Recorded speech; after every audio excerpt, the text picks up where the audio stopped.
Okay, I have 9 a.m., so we'll go ahead and start the meeting. Welcome to the 22nd meeting of the Statewide Commission on Recycling Markets and Curbside Recycling. I'm Heidi Sanborn, the chair. Our vice chair is Commissioner Valle, and we will go ahead and just remind everybody that you can put in public comments through the public comment portal on the CalRecycle webpage. We meet for up to 3 hours today, but we'll go through it as quickly as we can. Commissioners tried to keep it to 2 hours, but these are getting harder to do as we get closer to our July 1st deadline for the report. So I'll go ahead and call roll. And we'll start with myself. I'm here, Commissioner Chair Sanborn. Commissioner Valle, you on? Believe, is he there? I don't see him yet, so we'll hold for that. Commissioner Bouchard, you here?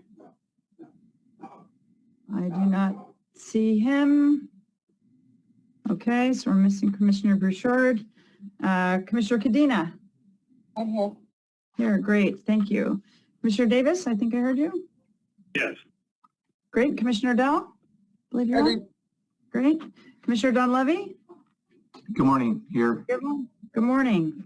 Commissioner Ferrante, able to make it today. Good to see you. Here, hi. Hi. Commissioner Kalbakoff? Not on.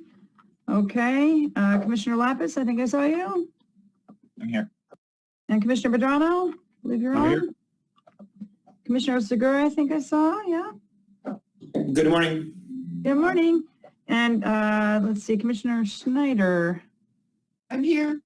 Great, thank you. Commissioner Sky, I think I saw you. Good morning. I'm here. Great. And Commissioner Toyota? I'm here. Great, good morning. And Commissioner Ward is here. Okay, so we're missing Kalpakoff, Bouchard, and Valle. Is that still accurate? So we're missing 3 of 16, so we do have a quorum, and hopefully they'll join us quickly. Okay, so we'll go ahead and move on to agenda item number 2, which is to review and approve the potential meeting notes from the last meeting. Are there any comments or edits to the meeting minutes from the last meeting? Otherwise, we can go ahead and take a motion to approve. Motion to approve the minutes. Second? I'll second it. I noticed that Commissioner Kalpakoff is doing. Great. So thumbs up if everybody's okay with the meeting minutes. Great. Anybody not okay? Okay, then we've approved the meeting minutes and we are off to agenda item number 3, which is public comment review for items that are not on the agenda. So Ben, can you read any comments that have come in that are not on the agenda, please? Yes, we only have one. It's from Evan Edgar at California Compost Coalition. The tip fee reform proposal has been updated and is being submitted into the file. What was the outcome of the last discussion, and will the Organics Committee move forward to the whole commission? He submitted this both to the Organics Committee, which is meeting tomorrow, and to the whole commission. Okay, that actually is on the agenda for under progress reports from the committee. So we'll have, I think, Ted, you're now the chair of the Organics Committee, so maybe you can address that when we talk about the Organics Committee today. That would be fine. Great, thank you. Anything else, Ben? Nope, that's it. Thank you so much. And were there any comments that came in very late in the last 24 hours to the portal? There were not, no. Okay, fantastic. Thank you. Then we'll go ahead and we'll move right on quickly to agenda item 4, which is the progress that we're making on the report. And Commissioner Ward and I talked for almost 2 hours the other day about the report. And I will turn it over to him to let you know where we are in drafting and updating the previous report for the report due July 1st. Commissioner Ward? Yeah, thanks, Chair Sanborn. Obviously, we got a lot of work ahead, building on the good progress we made on the January report. We've been discussing about how to best present this, and we're approaching this with the same format that we did before, which is we have an opening section where we tell the story and we refer to the various policy proposals, and then the policy proposals are all in the same section, trying to facilitate the interaction with the agency and legislative staff to make it easy for everybody to zero in on what they want to focus on. So we do have some additional sections that we're going to want to add to this report. One, we want to talk about the urgency recommendation and the response. And because the report is largely a conversation between this commission and the legislature and the agencies, we thought it would be appropriate to include in there a new section looking at legislative and agency responses to the commission recommendations, because of course they've been pretty impactful, and it's worth noting what's been embraced, what's been ignored, and making some comment on that. So that section has yet to be drafted, but it will be based on some of the conversations we've already had about what the legislative response has been to the policy proposals we've put forward. Ted, can I stop there and just ask ahead. anybody, is that okay with everyone? Does that make sense? We did hear yesterday from Zoe that we are okay with CalRecycle to go ahead and take positions on bills today, as long as they align with the commission's charge. So we can do that. So I wanted to let you know that while we're talking about what's going to go in the report, because to me it does make sense to add a section about not only what we've recommended, but from the first report in December, what actually has come from it, and making sure everybody sees the one-to-one where there has been a result and also where there hasn't been a result, and finding out why. So if you're okay with that, then we'll go ahead and add that section in before you see it at the end of in the next meeting. So just to let you all know, we have uploaded and created a new folder for the final July report, and that's where we intend on putting the drafts as they developed and the policy recommendations, so that we can all look at the same location and find the same document. So I've started adding some of these sections that are yet to be added under that report, and usually when there's additional editing to be done, that's highlighted in yellow. So continuing on to the new sections, we were going to continue to have the Let's Stop the Fires. I'm sorry, do you want Ben to show the actual document so that they can follow along? Up to you. There's only a few more points to cover, and I think jumping back and forth is a little distracting. Okay, no problem. So so we'll continue the Let's Stop the Fires section, and then we're going to add 3 additional sections between the Let's Stop the Fires and Keep It Clean and Green so it can become circular. And those sections are Stop Undermining Recovery Economics, Producer Responsibilities, and Follow the Hierarchy, Preventing Waste is Best. So essentially the idea being that we're trying to tell the story. We have several policies relating to circular economy and underlying incentives, and talking about recovery economics in the big picture, and so it seemed appropriate to add a new section on that. Producer responsibility also has several proposals related to it, and so it seemed to deserve its own section. And then talking about following the hierarchy of waste prevention, as we all know, has been the top of the hierarchy, but really hasn't been given the same focus, and so we felt it was appropriate to put that up front. So those are the new sections, and then it continues on with the report format that you've seen. Keep It Clean and Green, getting there from here, not less than 75% recovered. Then we've got the market development sections, the waste prevention, no, I'm sorry, that's a placeholder. Recycling, organics, and then label. And then we'll talk a little bit at the end about how the recommendations work together, but I think in some ways that might also be covered in the legislative.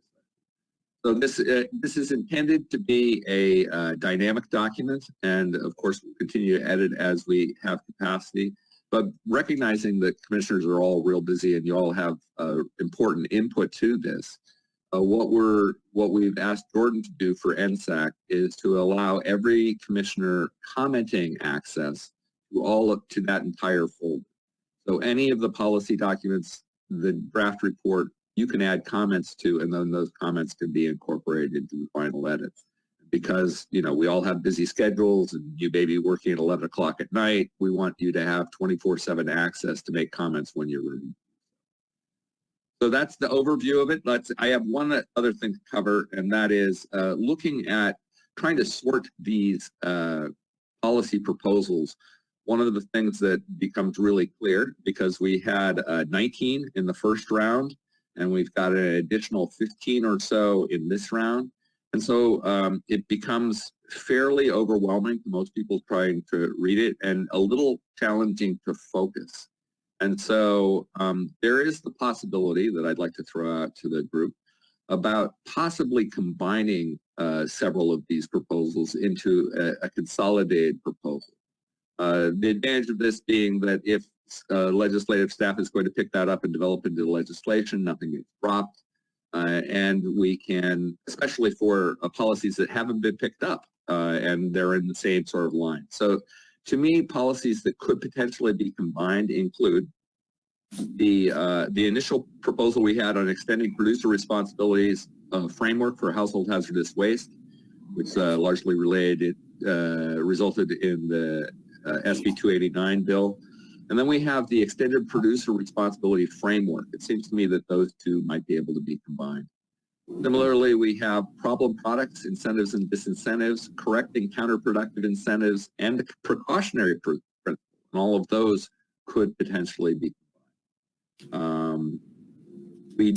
And then finally, we've got the small farm composting and carbon farming that could potentially be combined, and then also the what is recyclable and the anti-greenwashing policy, and identifying what is recyclable. Seems to me that those might be combined. And then finally, the design for recyclability. I'm a little less certain about that because they're different design parameters, but they're both common to design for recyclability.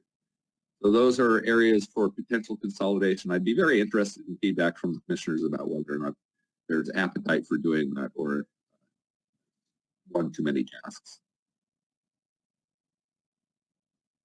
I see that. Just a comment from what you said in terms of when do you feel that you'll have the document ready? Because you're right. I mean, we all have busy schedules in the things that we're working on. And it's always, I think, just helpful when we get an email that says, hey, the document is ready. And I know we can go into the section, get to the link and open it up, but it's always a really nice reminder if you can get it just released, you can start making notes so that we're all not rushing at the end to try to put in notes of where we see an issue. Yeah, that's a great suggestion. Ted, I'm going to propose that you and I actually take any feedback from today and maybe just in the next couple of days, we try to get this thing, or early next week, as done as we can get it, and then send it out to everybody with the Google link and ask them to start making their comments.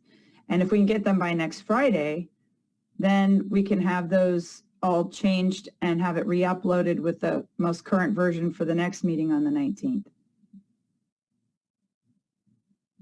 Does that make sense?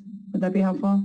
Yeah. Sure. I'm certainly willing to continue to chip at it, but just as commissioners have different times that they are available to comment, I also have different times I'm available to work on it. So I'll try to get that together and put it out there, but I do anticipate that even with these comments, it'll continue to be edited.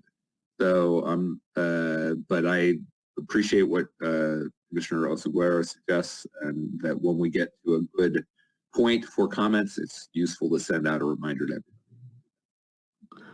I'm going to let Commissioner Sky go, and then I'm going to say something. Commissioner Sky. Thank you. Just in terms of the recommendation to merge the precautionary principle, problem products, and counterproductive incentives, I do think precautionary principle and problem products are very related, almost two sides to the same coin. The counterproductive incentives is related. I just worry about how big that proposal would get if we merge all three. So I wanted to see if any commissioners had thoughts about that. I could either merge just the two or merge all three into one mega proposal. Well, we've done that before where we actually, I remember one of our proposals on exports of plastics, we actually had 3 or 4 specific recommendations under the overall policy. So we could do it that way. That might be easier, and then legislators can choose to pick one or all, depending on what they think is sensible for legislation. I also think that I really respect each of the authors' input, and if it makes certain sense to you to chunk it up into break this but not this, I totally respect that. Okay. I'll take a look at it, and if I can find a clean way to merge all 3, I'll do that. And if not, then I'll definitely merge the 2. Love it. I'll take the lead on that. Thank you. That would be very helpful. And we can then use the lowest number that it was of the 3, and then we'll make space for new policies that follow. And then I was going to suggest too that you can see that we're already banging up against our July 1st deadline. And I really would encourage all the committees to get their final meetings in and get everything to the commission by the next meeting on the 19th. We will not have time to keep writing and rewriting this report in June. We're all very, very busy. The legislature's in play. And unless we want extra meetings in June, Ted and I are not going to have time to do all this alone. So we're also trying to minimize the changes to the report we submitted in December, and just simply, put in highlights, the one that's uploaded now, which sections we're going to change based on the current policies that are going into this report in the language we've discussed. So if anybody has any thoughts on that, I also would propose, and I'm just going to throw it out there to think about for the end of the meeting, but I think it would be great to take July and August off, or at least July and maybe one meeting in August to just kind of look at bills and what's happening. We've all been working really, really hard. And after June, I think everybody's going to need a break. So I'll just plant that seed. And I already see some thumbs up and head nods. So okay. I had a feeling that would go over well. Okay, good. Well, with that, I think unless you've got any other comments or thoughts on the report, Ted and I will just continue to, as we approve policies, at least in the first draft, we'll add them to the end of the report, so in order and numbering, so people can start to see how it's starting to look. And we'll add the sections we've discussed. So we're really telling the story about put out those fires, and then getting into the, what are producer responsibilities, and that whole discussion that we've had about, maybe for all hazardous waste, EPR is the right thing, but maybe different producer responsibilities for things that might have markets. We've had that discussion over and over. Maybe we could just put that into some text that might help others understand our discussions. And then waste prevention first, which has been constantly, it's a fight. It was a fight to even get the refillable bill hearings right now. So with all the other recycling bills. So hopefully this will tell a story, and by the next meeting, it'll be clearer. One final note. So just for clarity about where and how to comment, as the proposals come forward and the policy proposals go through the approval process, those are going to be separate documents in this folder, and we might have placeholder text indicating where they're going to fold into the report, but I'm not going to have duplicate proposals, one in the report and one separate policy. And so if you're going to edit any or comment on any policy proposal, do that on the policy proposal, because it won't be in the main document. The main documents at this point going to be mostly having the text and just indicating placeholders about where we refer to those additional policies. Just don't want to have them in 2 places so that we... Hey, Ted, quick question. So then once they get incorporated into the main document, then we can comment on the main document. I'm just thinking in terms of flow and readability, it might make sense. Well, as you know, for the first report, we essentially had the text, and then we had the links to the proposal. And we're going to do sort of the same sort of thing. So we'll just indicate a placeholder of where that link is, and then we're not going to have a copy of that full policy proposal until it's fully approved and ready to fold into the document. Just keeping it separate so that everybody knows where their comments should be placed. Okay, that's helpful. Thank you. I don't see anybody else with asterisks in the chat. Are there any other thoughts on the final report? Other than Ted and I will get to work and give you a nice draft to look at for the next meeting, since June will basically be focused on finalizing this report. Okay, fantastic. Thank you very much. So with that, we can go ahead and move on. And thanks again, Ted, for all your hard work on this. We could not be doing this without you. Move on to agenda item number 5, and this is our committee reports on the policy recommendations for commission discussion and possible approval. And I would like to start today, we've got to get through the ones that we've started that were required by the law and get those done. So I would like to start with probably the most challenging one, which is policy number 15, the definition of what is recyclable. This is where we've been getting probably the most comments. We got more comments on this from the Recycling Partnership. I uploaded their PowerPoint. Some of the other companies submitted their suggestions on this. I think 3 companies did. So I'd like to turn this over to Commissioner Don Levy, who chairs the Recycling Committee, and to explain why there's 2 versions, one that has track changes, one that doesn't. And hopefully we can really start to figure this out today and narrow it down, because this is one of the most important tasks we've been given by the legislature. Commissioner Don Levy? Okay, good morning. Thank you. All right. I guess we have 2 versions up there. We reviewed the policy of the last meeting. We've gone over this since October, December. The list of recyclables that we have has not changed since the fall. I did expand the definition based on one of the comments from the stakeholders, as Heidi had mentioned, with PET to include the screw type narrow neck tops, just to expand the definition as they requested or suggested, so I included that. Then prior to the last meeting, Commissioner Lapis and I were going to work on this. He didn't have any comments prior to the last meeting. And then Commissioner Davis indicated he would have written comments, and reached out to him. He submitted his written comments via the Google Docs with track changes. I could not find those because I just don't have a Google account or the ability to get in there. But there are 2 policies. One, you'll see the markup that he has, and the second one where I've incorporated quite a few of the suggestions by Commissioner Davis to incorporate those, but not all of them.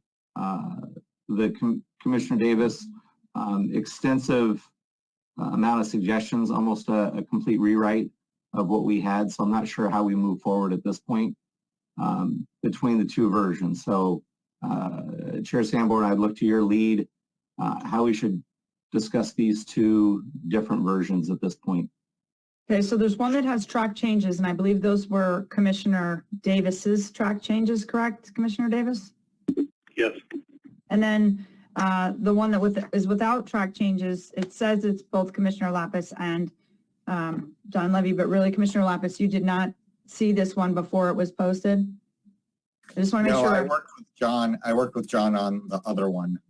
So the other one reflects me and John putting quite a bit of work into writing up what we thought we had discussed at the last meeting. Okay, so the only caution I have is it sounds like we had a 2-person group of Don Levy and Lapis, which is allowed. You're shaking your head, Nick. I just want to make sure I understand. Yeah, no, Jeff and I, that's sort of a typo. Jeff and I haven't talked about this in a long time. Right? But what didn't we set up a 2-person committee of both of you working on this?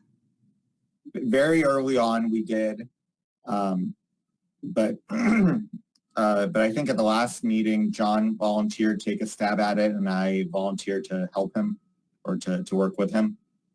Okay, I just want to make sure we're all really clear on what is happening and what we should or should not be doing. So if we have a 2-person committee and then one of those people goes and works with somebody else on the commission and it's not being publicly noticed, I guess I want to ask Cal Recycle, is that okay or is that not okay? I think it's skirting a little bit on the edges of what we're allowed to do, so I just want to be careful.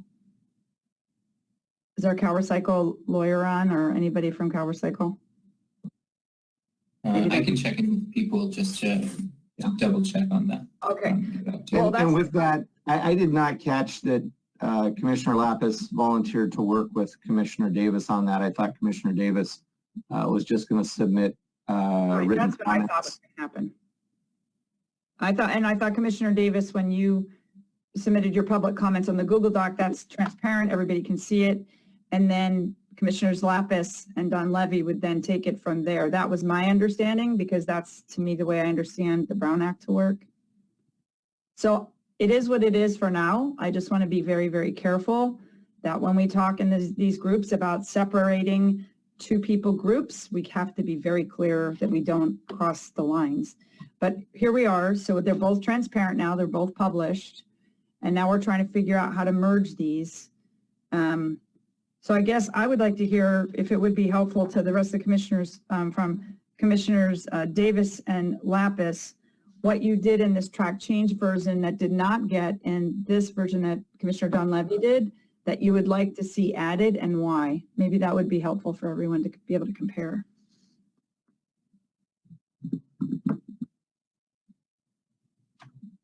Commissioner Davis, did you want to say something? Sure. I have a version, so I went back and compared what's called the May 3rd version, which I believe Commissioner Don Levy authored. And so I compared that to the version that I submitted, including some edits from Commissioner Lapis. And just to be clear, I reached out to Commissioner Lapis to clarify his comments during the commission meeting. And that's what initiated that process. I actually, until now, I didn't realize there was a two-person committee. I thought this came from the recycling committee because that's what shows on the draft. So if there was, Is this the, I'm sorry, just to make sure I understand, is this the first time this has shown Nick's name on it? I think it's been on there for quite a while. That's why I thought. as primary author, but it's coming from the recycling committee. So I thought this was committee work. So I didn't, it's not showing as a two-person committee. It's showing coming from the recycling committee, from the full committee. Which, but nonetheless, you've got it in front of you. My attempt was to bring clarity and also to address issues that have been raised. And I'm not sure what the best approach now would be, whether to look at the document that I submitted or try to look at the comparison between the May 3rd document and the document. Well, here's my suggestion. We've got your track changes and I'm looking at the non-track changes version and I'm seeing that some of your track changes did not make it into here. And maybe if we just go line through line, because this is probably the most important recommendation we're going to make. If commissioners are okay with this, so we just go through and see, do we agree with not including some of the changes that were in this version, and then we basically have to finish it.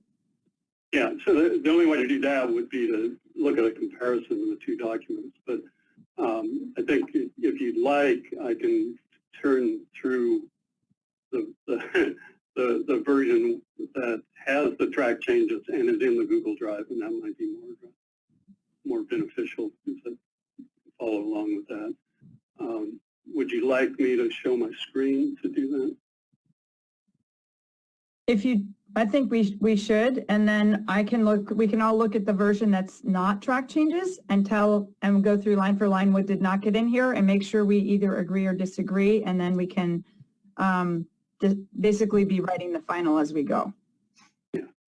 Would it be helpful for me or John to sort of give a quick summary Yes, of that's what I changes was trying to ask for. line by line. Yeah. John, you want me to start and you can chime in? Sure. Go ahead. You can start. Because we need to keep moving, yeah. Yeah. So the quick summary is the biggest difference is the on-ramp language and how somebody could be added to the list. We were both sort of uncomfortable with the on-ramp language as it was and felt like it, based on the comments we've gotten from legislative staff and from stakeholders and other folks, the lack of a clear on-ramp in our proposal was sort of undercutting the entire list. And we wanted to have a much clearer on-ramp. And as I think we discussed in the last meeting, although I'm not 100% sure, we copied the on-ramp language from SB 343, which basically has, you submit a plan to CalRecycle, they can make changes to it, and it gets adopted or doesn't get adopted.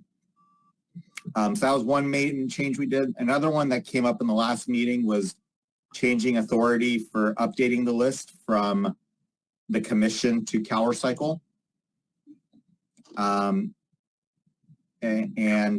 then some other descriptive changes about how the list should be used to make it clear that we're not preventing local governments from doing other things in their programs. That this is a list of what is recyclable statewide, but local governments might make other decisions.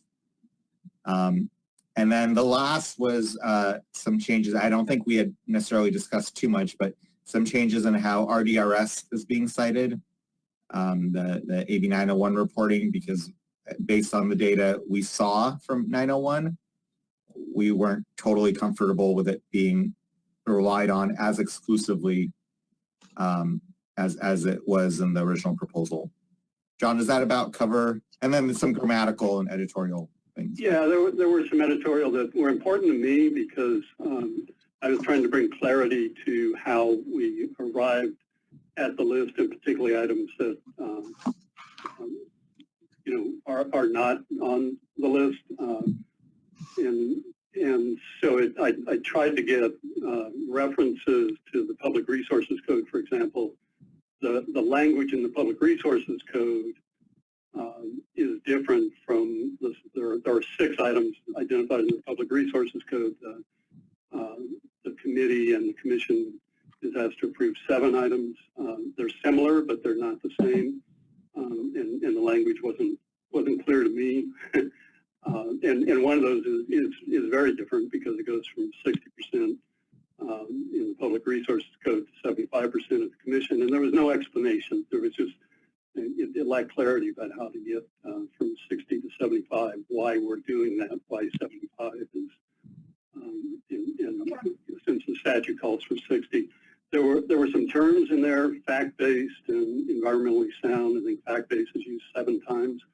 It's not defined. I think it's implied, but what I think is a fact and what someone else thinks is a fact might be different. Information is one thing.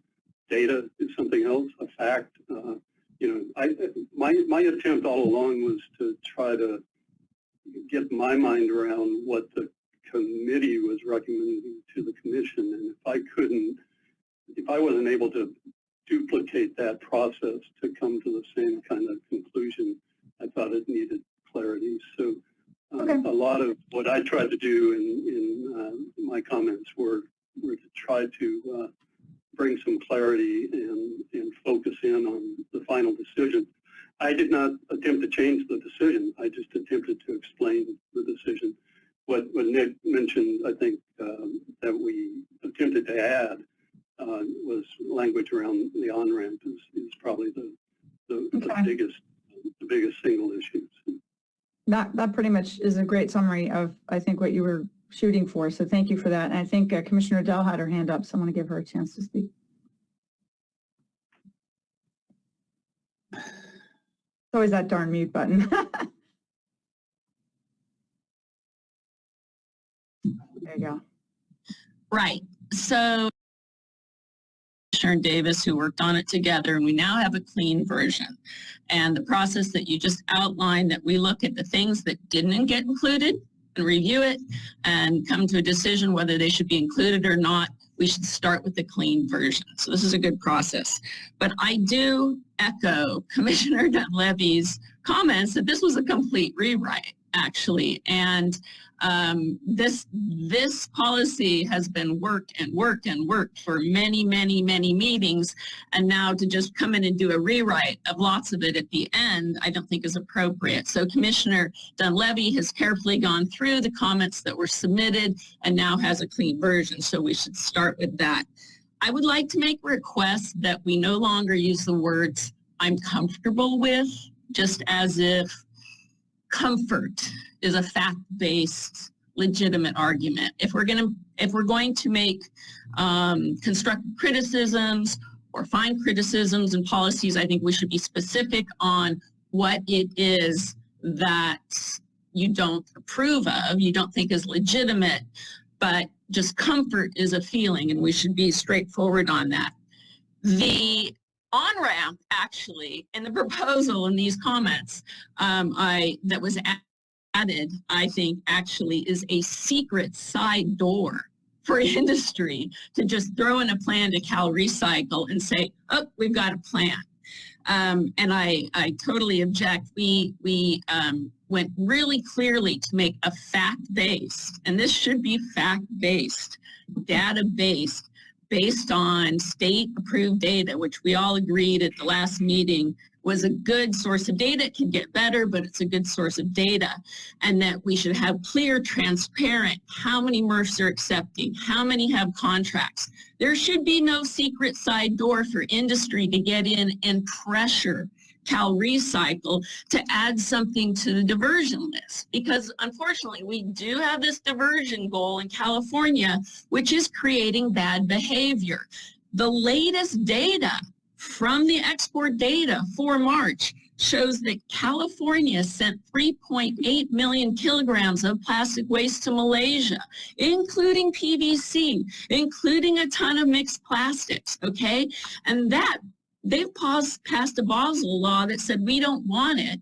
But of course, there's traders over there buying it, bad traders, and we have bad traders here sending it. So we have this situation right now where there's still a lot of plastic waste getting accepted and sent to a poor country, but we have no law against doing that. And so we have to have this transparent with no secret side door where an industry can come in and throw in a plan behind the scenes. We have to have a clear step-by-step process that shows how many MRFs, where the contracts are. And my last comment is regarding RDRS.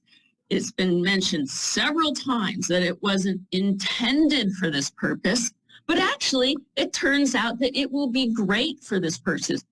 Can it be improved? Sure. But let's look at all the things that weren't intended for their purposes. Botox was not intended to solve migraines. Mold on citrus fruit was not intended to be penicillin, but it turned out to be great. And so I think we should get past the argument that RDRS is not appropriate because it wasn't intended for it.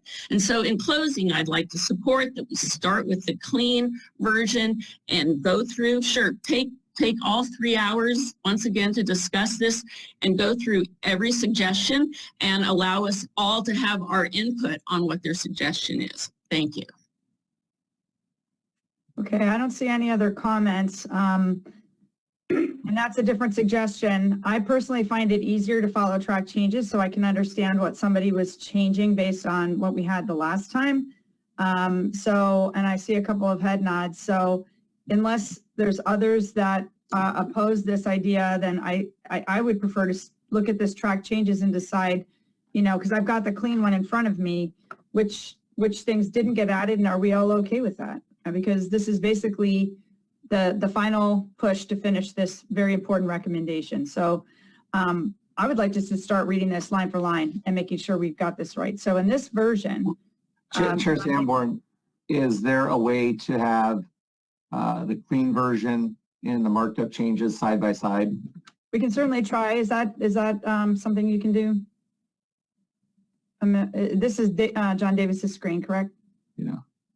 Okay. and to an extent that it's visible. It makes it hard to see, but yeah. Can I again, I did a comparison. I have that on the screen right Oh, now. okay, then let's do that. Thank you if you've Yeah. centralized it. Yeah, so Okay. what this shows is basically what was removed from the draft that I submitted.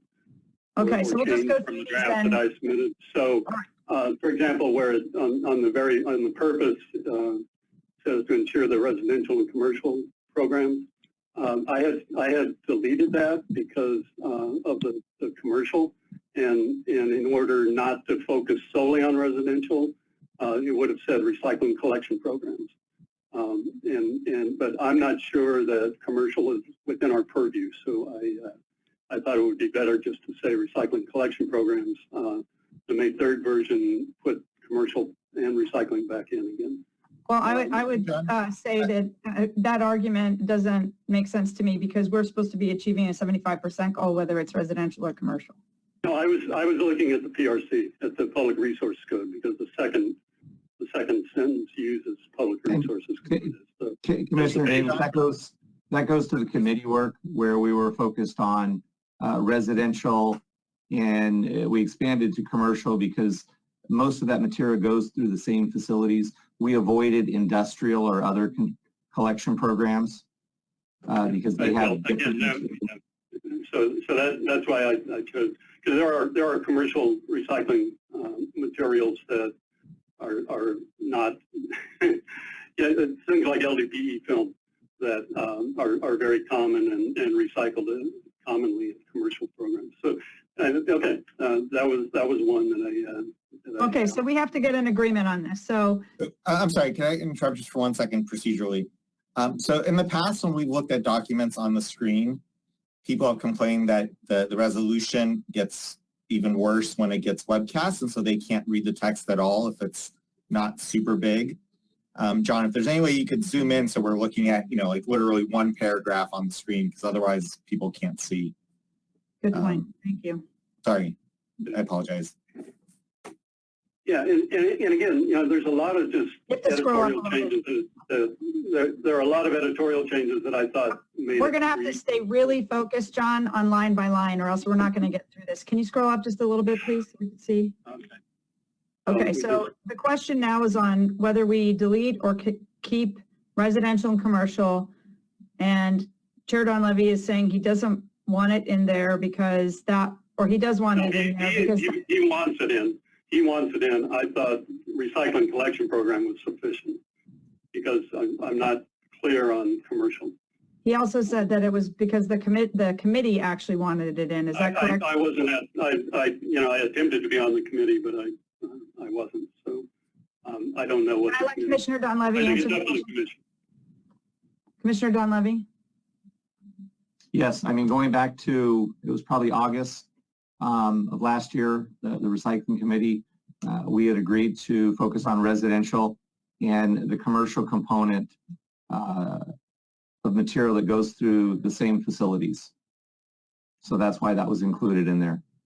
Yeah. Again, there are materials that are common to commercial programs that aren't residentially recyclable. So, I just tried to simplify it. Instead of Okay, all recycling right. collection programs, I thought that was. We understand. We're going to have to go through a whole lot of stuff here, so we're not going to have time to discuss too much on all these. But I would suggest, for me, it makes sense to keep commercial. It's a 75% goal. This is all the waste stream that we've been tasked with. It's not just residential. So, and I focus on material types, not where it ends up. So, My suggestion, some of the edits, again, I tried to make it easier to read and more clear. right. So let's let other They're not commissioners weigh in. substantive. They're not substantive in a large sense. There are a number of substantive things I'd rather talk Commissioner, about. I'm sorry, Commissioner Davis, we're not going to get through this if we don't keep moving. Commissioner Ward, I know. did you want to say something to this? Well, it's later, but really small. The clean version had a section where it said proposal and it was just left a blank. So I think the word proposal should be struck out.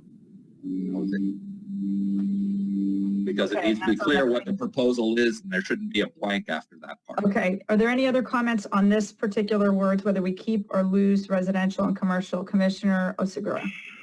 I just wanted to remind everybody under SB 1383, the program is not only for residential, right?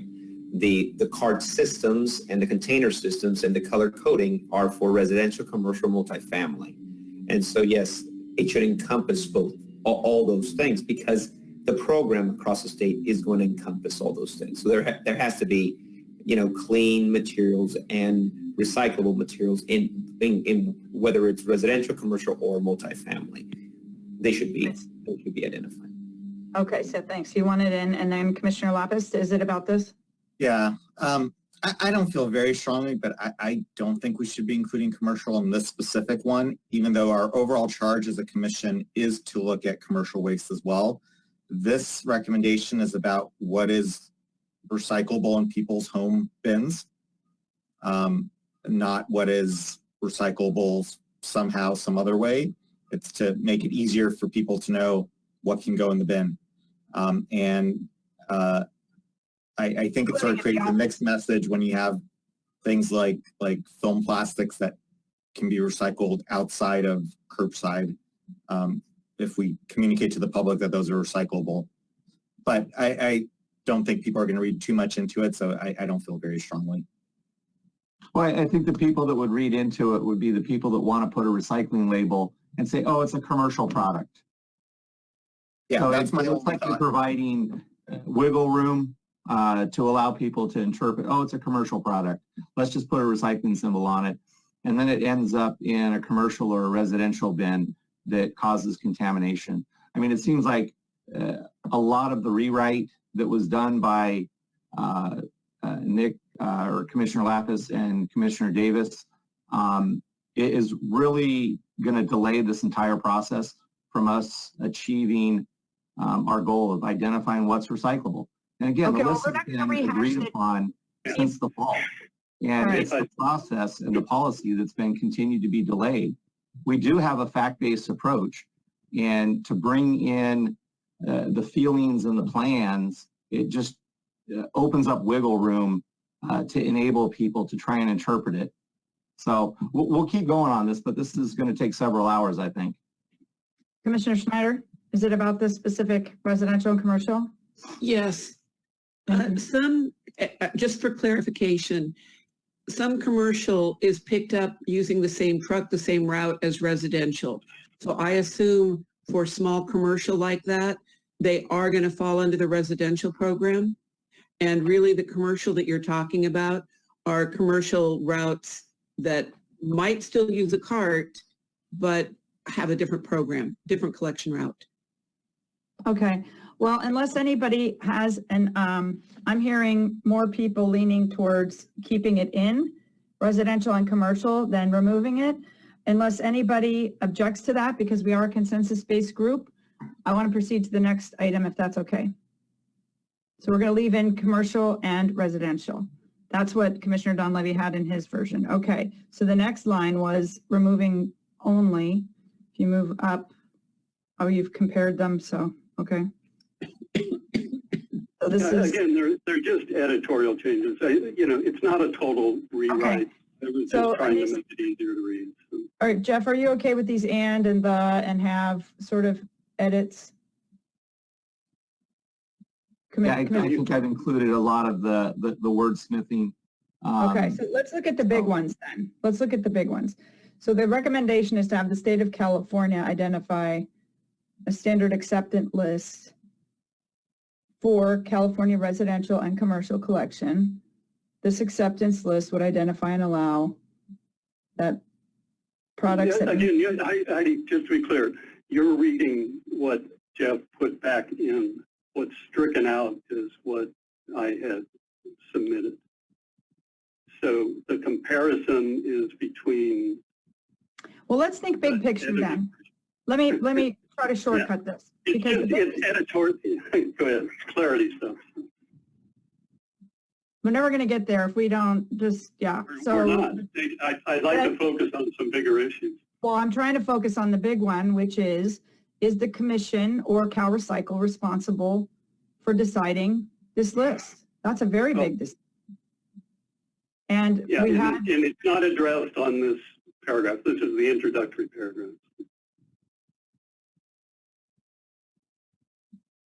somebody's going to have to lead this. So if you'd like me to lead it. Can I make one quick Can I do suggestion? that? Can we go to the clean version and then ask Commissioner Lapis and Commissioner Davis what key items that are not in the clean version, not the editorial. Commissioner Davis has said these are just editorial, okay, and they are. They're just rewords. Let's go to the clean version and say, Commissioner Lapis and Commissioner Davis, make your case for what's key that's missing here. And let's have a discussion on these key things, on the 3 or 4 key things that Commissioner Dunleavy didn't put in the clean version. And then the editorial are not critical. Okay. The version you're seeing does that. If you would let me focus on some of the key issues, right? Okay, well, let's focus on the key issues then. What's the next key issue? Okay, so the sentence you see underlined is what Commissioner Dunleavy put back in. I had consolidated that into the following paragraphs. So it has 2 paragraphs about local recycling programs. I thought it was redundant, but the key thing that I thought was important in this. Where is it? Okay, I'm sorry. Then those 2 paragraphs get repeated later on. Okay, and there's language. I'm trying to catch up myself. There's language. Here it is. Environmentally sound. Okay, this uses the term shift to a safe, environmentally sound processing facility. My objection to that is that it puts a burden on local programs that's not met by the remaining criteria that the commission used. So you can be on the list and under one set of criteria, but the local programs now have to ship material to a safe, environmentally sound processing facility. I have no problem with using safe, environmentally sound processing facilities.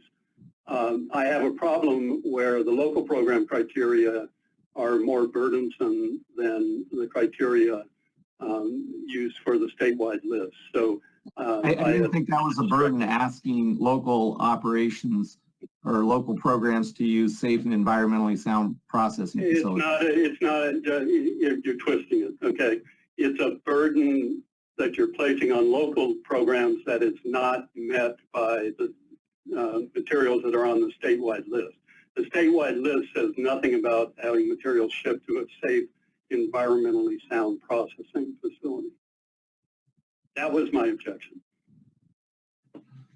Okay. Well, that's because what's on the statewide list has domestic processing capacity that's been identified. And if it's in the U.S., not everything is being shipped domestically. You know that. Cardboard is not. Our cardboard is not being shipped domestically. It's largely being exported. Mixed paper is not being shipped domestically. It's largely being exported. So, well, I support expanding that requirement to all things.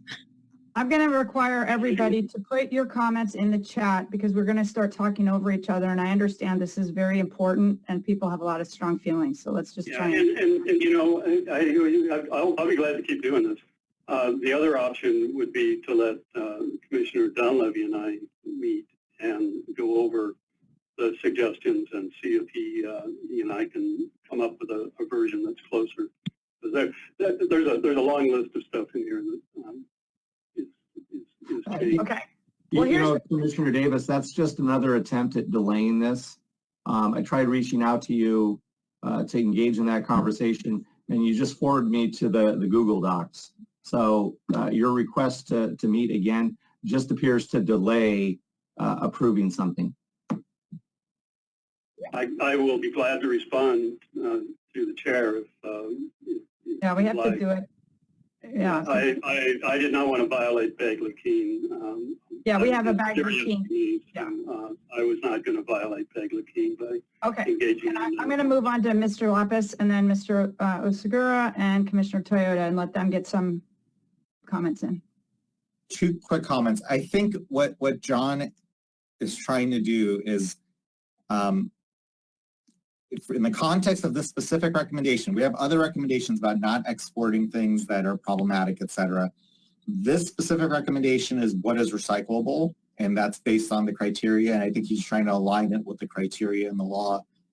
I don't think he's saying that we should be exporting stuff where it's not environmentally safe. I think it's just wants to make it clear that we were following statute as opposed to just using our own values in making these determinations. I think that was part of his logic. In terms of timeline and delay, Jeff, you said that a couple times. This is all on the same timeline for a July 1st report. There's no delay. This is July 1st is when the report will be out, which is when we need to have this finished.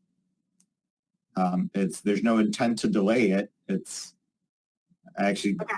Let's not, I think anytime you get into people's intent, you're starting to tread on very thin ice where people's feelings start to get hurt and it starts to degenerate. So I'd prefer that we just assume everybody's trying to do their best as commissioners and move on. Commissioner Osagura, did you have something you wanted to say? I think I was going to say what you just said.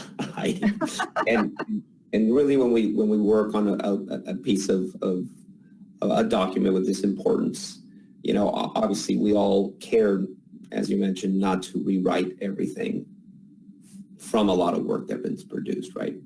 And we should be careful with that. So anyway, I'll just take. I mean, I think you said it better than I did, so I'll be quiet. Well, thanks for backing me up on that. Commissioner Toyota? For this one, I had the understanding that what we did was sort of incorporate safe and environmentally sound into the process by making sure that everything had a viable end market and was actually being turned into a recyclable product. It might not have been spelled out like that, but I thought that that's what we were doing with this policy. So I want to be sure of that because I think this idea of having a safe, environmentally sound processing facility is important. It has to be incorporated. And so I don't care if we need to call it out here for both local programs and everything on the statewide list, but that's my suggestion is that we clarify it somehow, that both of those, the list and local programs do need to have sound, environmentally safe and market processing. I thought that's what we did.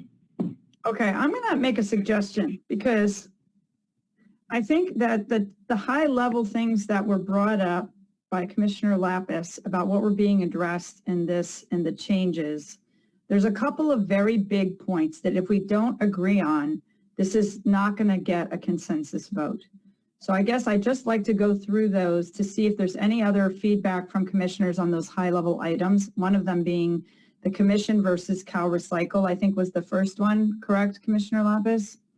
Yeah, and I have that up right now. Okay. I personally don't think that the commission, after we come up with our initial list, should be the ongoing decision maker. We make recommendations. It's ultimately up to the agencies and to the state legislators. So after we are done with our original list, I think it has to be handed off to the state. And I think that's what the intent was. So is there anybody that feels strongly that that is not the case and the commission should be doing this ongoing? I'm not seeing any thumbs up or anybody commenting to that. If that's an agreement, then that's really important. And then that change should be in that final. And Commissioner Davis, if you have the screen, if you could scroll back up because that was incorporated to be clarified. And I think that you used some of your language as well. Right, so we have some agreement around that. So under why would this policy proposal require legislation? Yes. At the end, the authority for updating the list from the commission to the director of Cal Recycle. So that is incorporated in this. Great. So we're all in agreement. That's fundamentally part of this recommendation. So that's good. So then that means that's a very important thing. Okay. Commissioner Lapis, what was the second major item? Before we leave that,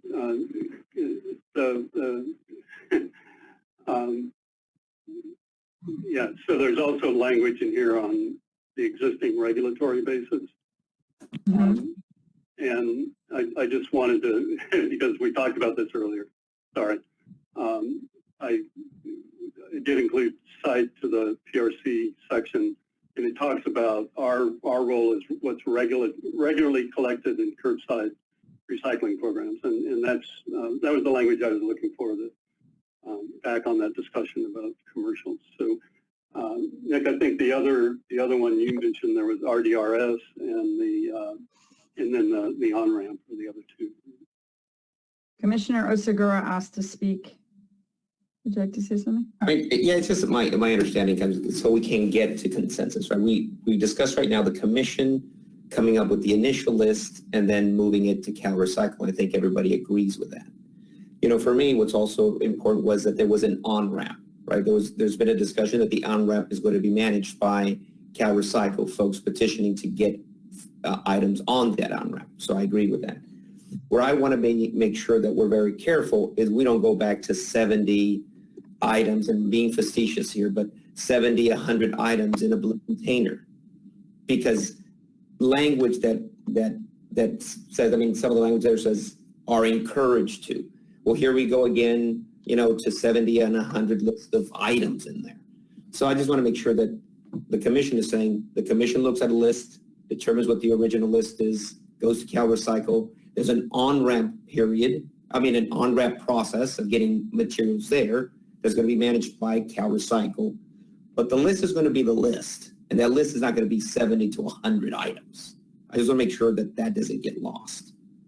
So do you want to put some sort of a language in there that says that, you know, the list should be a reasonable number and, you know, that it's or based on the recommendations from the commission. The commission begins the process, right?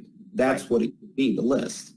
Because if this is read to mean, well, whatever's out there is whatever's out there, we're back to where we were before. Right. Okay. Commissioner Ward? Thanks. I would suggest where it says regulatory basis, right now how I read that is that the list is regularly reviewed by the commission and the director of CalRecycle, which I think is a little awkward.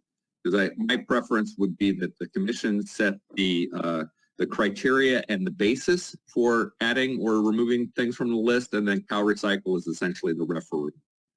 So I would add, and the director of CalRecycle will review the criteria and basis for approving, as opposed to review and approve.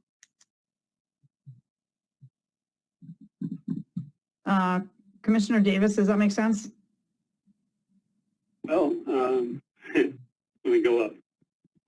Right where you were. I know what you're looking at, but you got to look above it. This is that statement is part of. Does the proposal require additional funding? And it says the responsibility for identifying recyclable products to be included on the statewide list will be the commission and CalRecycle. And the director of CalRecycle will review and approve all items on the statewide list on an annual basis. So that's the context of it. And I think what you're suggesting is that the commission would make some initial findings and transmit that to CalRecycle. All right, Commissioner Ward. What I said, we'll review the criteria and basis for approval of all items.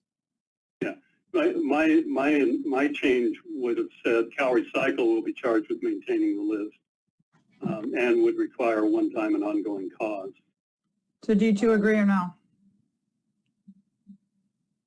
I'm not hearing agreement. I guess here's what I'm starting to think we got to do, is just get a couple of big high-level items. Do we agree or disagree in concept?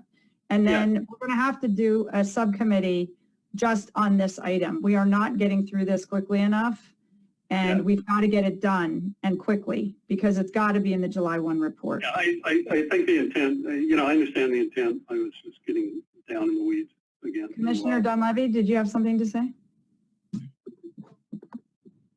Yeah, and what I think I have in there is the commission is going to be around, and the commission we're making our initial recommendation for the list. It's the same 15 items since going back to October.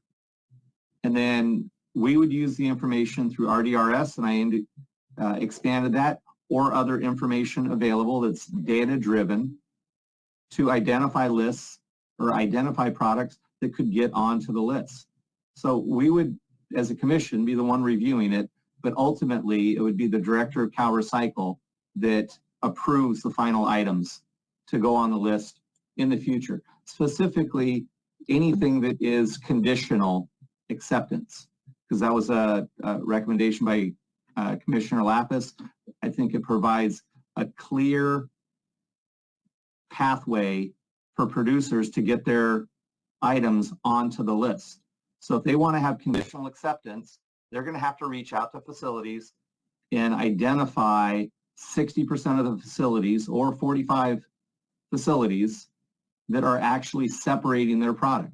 So they'll have to sit down and negotiate with each one of those facilities. What is it going to take for them to start sorting their material on a regular basis?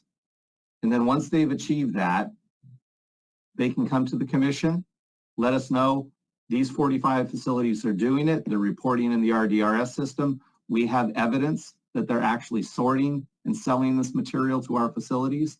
Then that gets on to conditional acceptance. And that's the point where the director of Cal Recycle could approve conditional acceptance. Okay. So I think we have this in there. I'm going to stop there and let Commissioner Lapis and then Commissioner Sky talk, and then we're going to have to start figuring out a way to get through this, or else we're not going to get through other things today. Yeah, I'm not sure how we overcome this. I think we have different visions and I mean, I think the argument that some folks are making that I think is very legitimate is how are we supposed to make our product recyclable if there's no way to say we're committing to do X, Y, Z, please don't take us out of the bin for now, which I don't think is a totally crazy ask. And specifically PET thermoforms and polypropylene. Yeah. I think if they submit a plan that Cal Recycle approves, I am comfortable with them continuing to be accepted into the bin for some short period of time. But that's a moving forward process. I think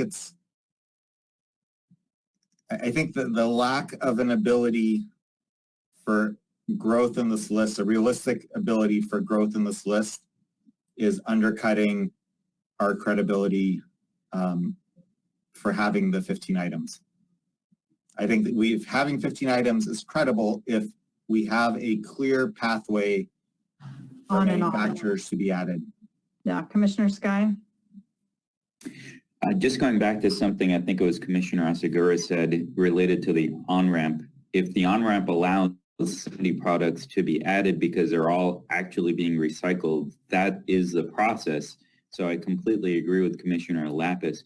We have to have, and it should be a transparent process, not something that's secret, but there should be a clear process that is legitimate for adding to this list. I hate to say this, but I don't think we can go through this line by line today in the time that we have. I really think, Chair Sanborn, your recommendation to go through those three issues, determine where we have consensus, and then I'm hoping that we can create a new two-person committee with Commissioner Dunleavy and Davis to just work on this, the wordsmithing, because it's a waste of our time for, 17 of us or close to that many trying to wordsmith it. I agree. Commissioner Dow?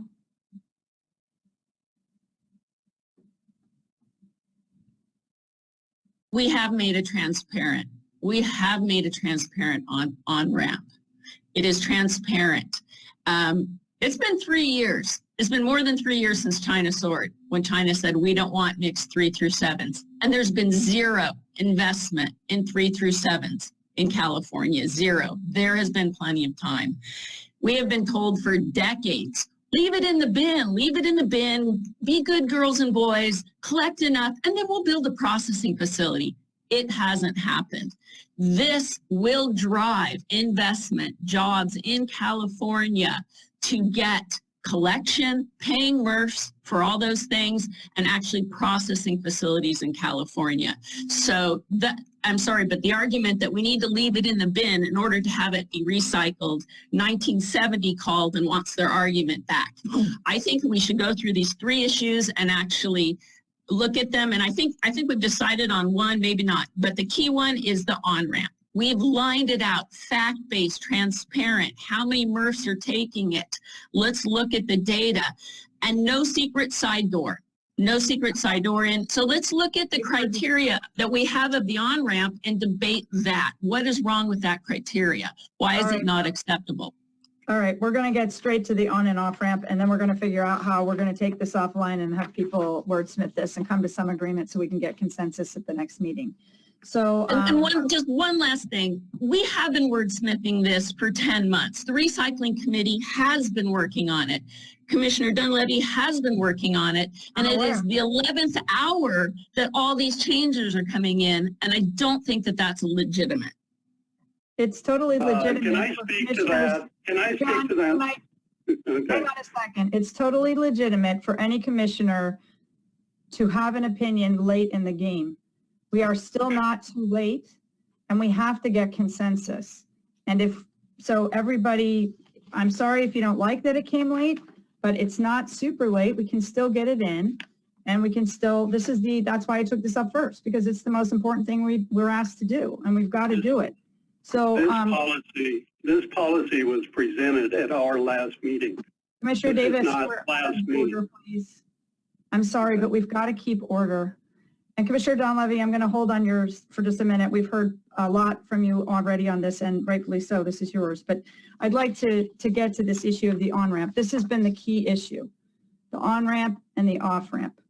So I would like to do a pro and con of the differences between the two and hear the commissioners' thoughts on where they are, if we can get any sort of agreement. So I'll turn it over quickly to Nick. Can you please explain what the on-ramp is, how yours differs from Commissioner Dunleavy's, and why that's the right thing? Yeah, the original version was, the original we had talked about was manufacturers can prove to us, submit evidence to us that they have met the requirements in the statute, and if they do that, we'll add them to the list. Then we kind of changed it to they have to meet these specific standards in RDRS, which I don't think are appropriate because RDRS doesn't work that way. The data isn't good enough. It's not that it's imperfect. It's just doesn't do, you can't base it on the data that is in there. Will it be improved over time? I'm sorry, it might be, but at this point we can't say that based on X, Y, Z in RDRS, you are or aren't recyclable. I don't think we can possibly have faith in that data giving us that information. Could we qualify it? I don't think it makes sense for trying to avoid saying I'm not comfortable with, but I don't think it makes sense based on the RDRS data as is to have a numeric threshold in RDRS for most of these criteria. And so the proposal here is it's copied from the legislative proposal, similar to what was talked about in SB 54. Basically, manufacturers can submit a plan to CalRecycle for how they're going to get there. CalRecycle can approve, deny, change. And then they have a finite time period to meet their goals. And if they don't meet their goals, then too bad. And if that happens, then that means CalRecycle has a cost. So we're going to have to make sure those costs are covered. So, but this is with CalRecycle then Those having who a process for adding or removing people from the list. Okay, so adding. thank you. That's very helpful. And then Commissioner Donlevy, so your opposition to this is that you're not in agreement that CalRecycle should be the determiner of this on-ramp and the approval of a plan for a company that says, look, I'm on my way, I'm trying really hard, but if you take if you don't call me recyclable and I can't go in the recycling bin, I'll never get to the 70%. You got to give me a way to get there. Yeah, and I think we've identified it. Having the producers work with the facilities to start identifying and help those facilities to sort their material. So go through the list of 76, 78, 80 facilities, however many facilities they can find in California that are sorting curbside material and commercial material, and start identifying who is sorting their products. Okay, so I think what I'm hearing is yours is a Convince them that it's recyclable, and then come back to the commission and CalRecycle saying, we have 45 facilities that are now sorting our items. Because all the facilities that I've been to, if it makes economic sense, they're sorting the material. So your proposal basically, just see if I'm summarizing this correctly so everybody's clear, is going to say, you've got to prove it, you've got to do the hard work, you've got to get the MRFs to do it, and then you prove it, then you can get on the list. And then what Nick is saying is there's a proposal that's submitted to CalRecycle to approve that they will promise to do it but I think there might be a way to thread this needle, because I hear what both of you are saying and they both make sense, but to me, there's a current state and then there's a future state. To me, the future state, the current state could be that this is the whole beginning of this process. And would it make sense if we just do Commissioner Donlevy's proposal for the beginning and say, look, because the cost to CalRecycle to approve these things is going to be high. And there's going to be they don't have the budget right now. And I'm thinking, if we make the manufacturers really do the work and help the MRFs sort their material, identify it, find the markets for it, and do that hard work to get on the list, and that buys time for the legislation to pass, and however the legislature deems it appropriate, that they hand some sort of policy over to CalRecycle for the future, that might be this more of an on-ramp. But I do hear and understand both sides, and I'm trying to figure out, is there a way to thread the needle? Is there any commissioners that have a thought on that? Commissioner Ward? Yeah, I think there's a possibility, but you essentially have to have a detailed plan about how they're going to meet the threshold within, say, 3 years. And if they're not on track on year 1, we're done. They're off the list. There's no chance, because what we've seen year after year is promises, nothing. And then, oh, well, we're still on the list because next year we're going to do something. It's like, well, we need to call this BS as it arrives. And so there needs to be a real aggressive plan, and they have to meet their milestones. And if they don't, they're off. But that would be a way to at least allow folks who they feel like they're in the bin and they're just right near the threshold and they can get it over, but they really need to be spurred on to make those investments now. And we can't equivocate on that at all. Right, and the current timeline, it says in here, is conditionally accepted for more than 4 consecutive reporting periods. Or a year. Can I, Heidi, if I might? Yeah. I'm not sure they're mutually exclusive. As you said, one is the current situation. If someone thinks they meet that threshold of 60%, let them prove it. If they feel that not being labeled as recyclable is precluding them from reaching 60%, give them a pathway. And I think the language in 343 is pretty explicit that you can't just lay out a plan, you have to perform. And if it's not explicit enough, then we should nudge it. But they're not mutually exclusive. One, as you said, is the present, and the other is the future. You can't get to market development and ask somebody to recycle something and then say, but it's not recyclable. Well, and I do want to point out too, based on this discussion, I did give feedback to the manufacturers in the recycling partnership who gave us more information that it still doesn't say when these things are going to be, like, who are they giving money to actually start getting the MRFs to sort their material and to, you know, what exactly are they doing? We just keep hearing the generalities of we're going there, but we need hard proof at this point. I mean, this has been going on for years. So, and I haven't had a response. So, and that's Chair Sanborn, and I reached out to some of the stakeholders that are saying, you know, we need to stay on the list so we can develop our product and recyclability. And I'm like, give me a list of facilities that are actually sorting your material. And it's crickets. They say, well, because of confidentiality, we can't do that. Right. Why not? Right. I'm not Well, asking funds. yeah. I'm not asking dollars. I'm just asking what facilities are actually sorting and selling your material. And I think if you go to table 3, where we talk about the pathway, it is data driven.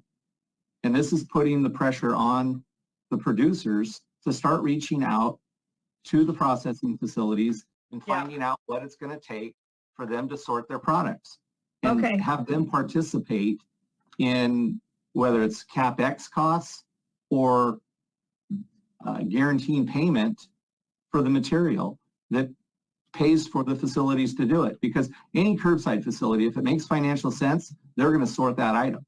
And right now, there's items that don't make financial sense. Yep. Okay. We've heard you on that for sure. And I'm trying to figure out a way to thread this needle now. So if anybody's got suggestions on how to do that, that's what we're trying to figure out. How do we get to a consensus on this item?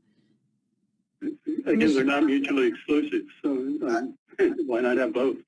I thought Ted brought up an interesting point that I don't think we had included, which was having clear benchmarks along the way that you have to meet. Right. Yes, I agree. I don't totally remember if that was covered here, but I think that's a good suggestion, a good addition. Maybe helps bridge the two.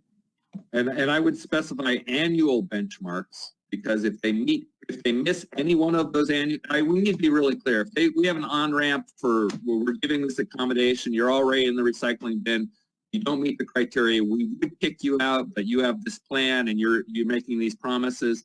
It's a 3-year plan. You have to meet the benchmark on year 1, and if you don't, you're gone. I mean, really that serious. It's in 343, and I just highlighted that language. Yeah, and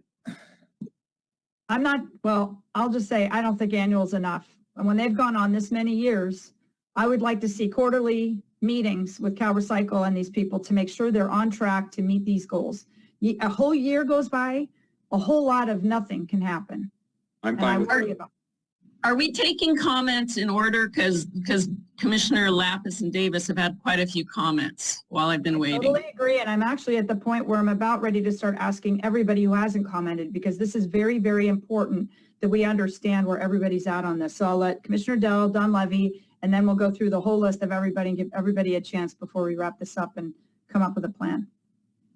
We have created a discrete fact-based on-ramp. This is the on-ramp. It's been discussed ongoing for months. Please don't repeat yourself. Okay, Yeah. and so this is a decent on-ramp. I do not believe we should have any secret door, and the days of, oh, you can stay in longer and prove it to us are over. It's 2021. It's time to call the list. I'm going to ask you to define what a secret door is, because you said it several times and it sounds very nefarious. This plan, they can submit a plan. This will be like this general thing that's come in several times from the plastics industry, who say literally that 53 facilities are sorting PP5. They're sorting 3 through 7s, and there's no market for 3 through 7s in California, and it's going to Malaysia. Okay, so this is the type of plan they come in with. We have to give CalRecycle our policy recommendation on what is the discrete stepping stones. We've done that here, and it's not that hard for them to do. If it is worth something, as Commissioner Don-Levy has said, they can go call up the MRFs and say, hey, we'll buy it from you 10 cents a pound. It's not hard to do. We don't need to thread a needle. Okay. you made a suggestion on language before to others, and I would suggest that you not use that term again because it is not a secret door to have a public document that's submitted to CalRecycle for a public approval. That is not a secret in any way that I see. So just to be transparent with everybody and fair with the language. Commissioner Dunleavy, and then we're going to go around and make sure everybody has a chance to speak. Okay, thank you. If whoever's in control of the document can go to table 3, that's where I think we've identified a clear data-driven path for items that are not eligible, conditional acceptance, full acceptance, and removal. So the producers, and there's products that I know companies have invested millions in facilities in California creating jobs that want to be on the list, but they don't qualify because there's only 10 or 12 facilities that are actually separating their product.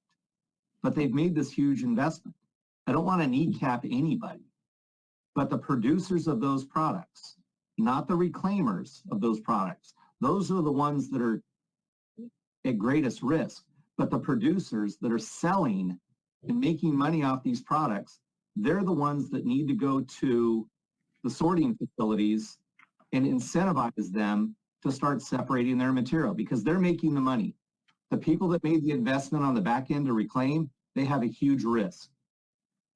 But it's the producers that have to start going to those facilities and then come to us when they have 45 facilities that are reclaiming or sorting their material. Okay. Until then, we shouldn't be arguing about it because the numbers are woefully low. You're saying the same things over and over again because we just don't have the time. I'm so sorry. So I do want to give our vice chair a chance. I haven't heard anything from Vice Chair Valle. I just want to make sure you get a chance to speak on this. We've gone over this list so many times already.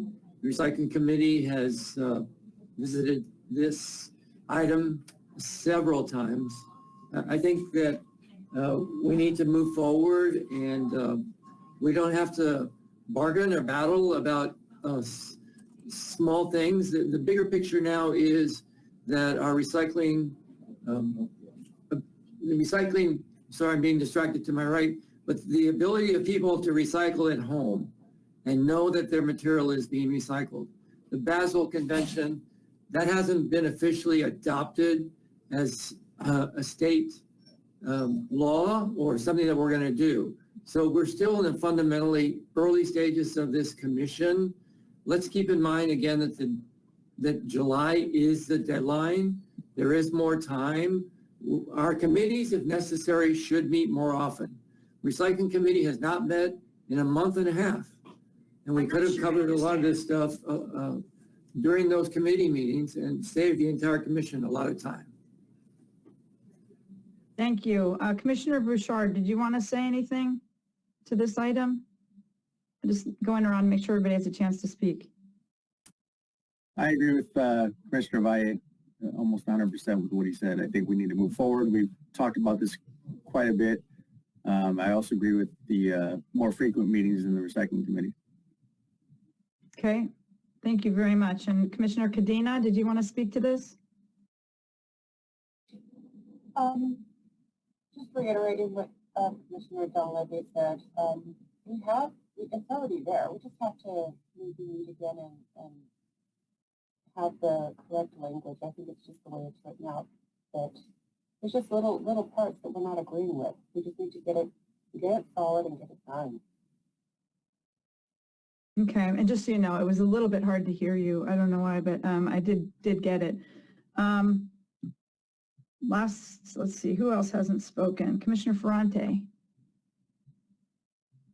I just don't see these two camps as far apart as we're making them out to be.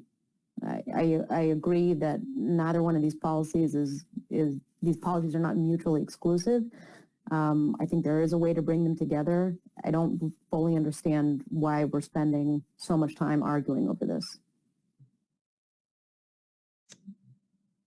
Because we still don't have agreement. We're almost there though. No, but my point is that they're just not that far apart. I don't see them as that far apart.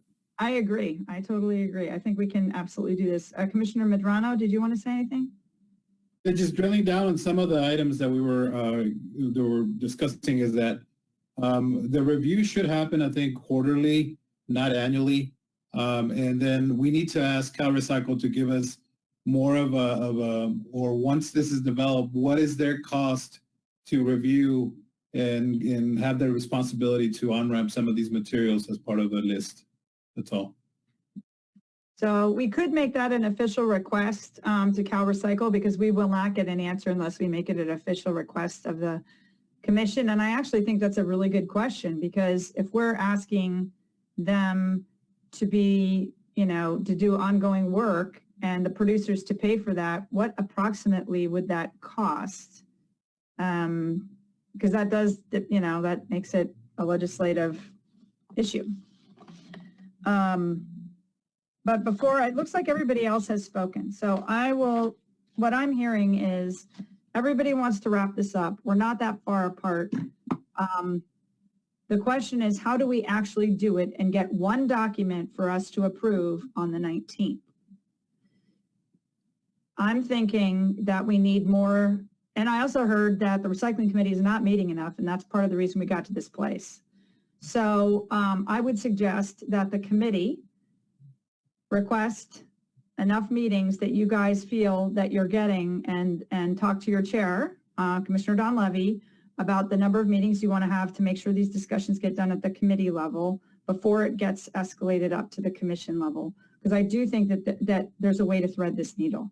I'm wondering if we have one public comment. I'm assuming this is about this long discussion, so I'm going to let them read it into the record before, and let us all hear it before we make our final decision. Ben? All right, so we have a public comment from Bruce at the Recycling Partnership and Association of Plastic Recyclers. It says, we cannot disclose the information you want because of confidentiality limitations. We are legally limited in what we can share publicly. We are sharing all of the information we can. Thank you for your understanding. We appreciate the commissioners that are looking forward and not looking backwards. The recycling environment is changing quickly, and your work should recognize that dynamic. Okay, so we have a proposal that came, the names were Donlevy and Lapis. If we go bigger than that, we end up with a committee meeting, which we do have the recycling committee meeting coming up on the 14th. So what I would suggest is this: we get Commissioners Lapis and Donlevy to go through this and figure out how to marry these two things and bring it to the recycling committee on the 14th. Let the committee hash it out and put a proposal, send it to us by close of business on the 14th, so we can really all look at it on the 19th for our first approval. Does that sound reasonable? Could we replace me with John Davis? That would be fine. And then we put John Davis on the two-person committee name, if that's okay with Commissioner Davis? He's not on the committee, though.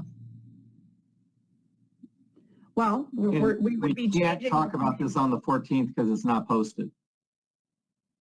You don't have an item that allows for policy discussions? We've identified the policy discussion item that we're going to talk about. It's not an open discussion. Okay, just for chairs, that's one of the things we do, is try to leave it open so committee chairs can talk about any policy they want at these public meetings, so that we don't try to predict in 10 days what will or will not come forward, because this is exactly the position we get in. So what I would suggest is then you schedule another recycling committee meeting as quickly as possible, because otherwise we're bumping up against the 2 meetings in June at this point.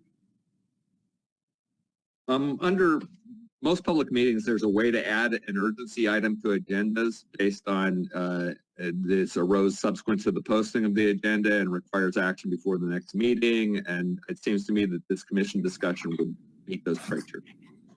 And I think, Commissioner Donlevy, in terms of the presentation, the topic that we'll be discussing, there is 2 bullet points or 3 that this could fall under, and we could discuss it from there.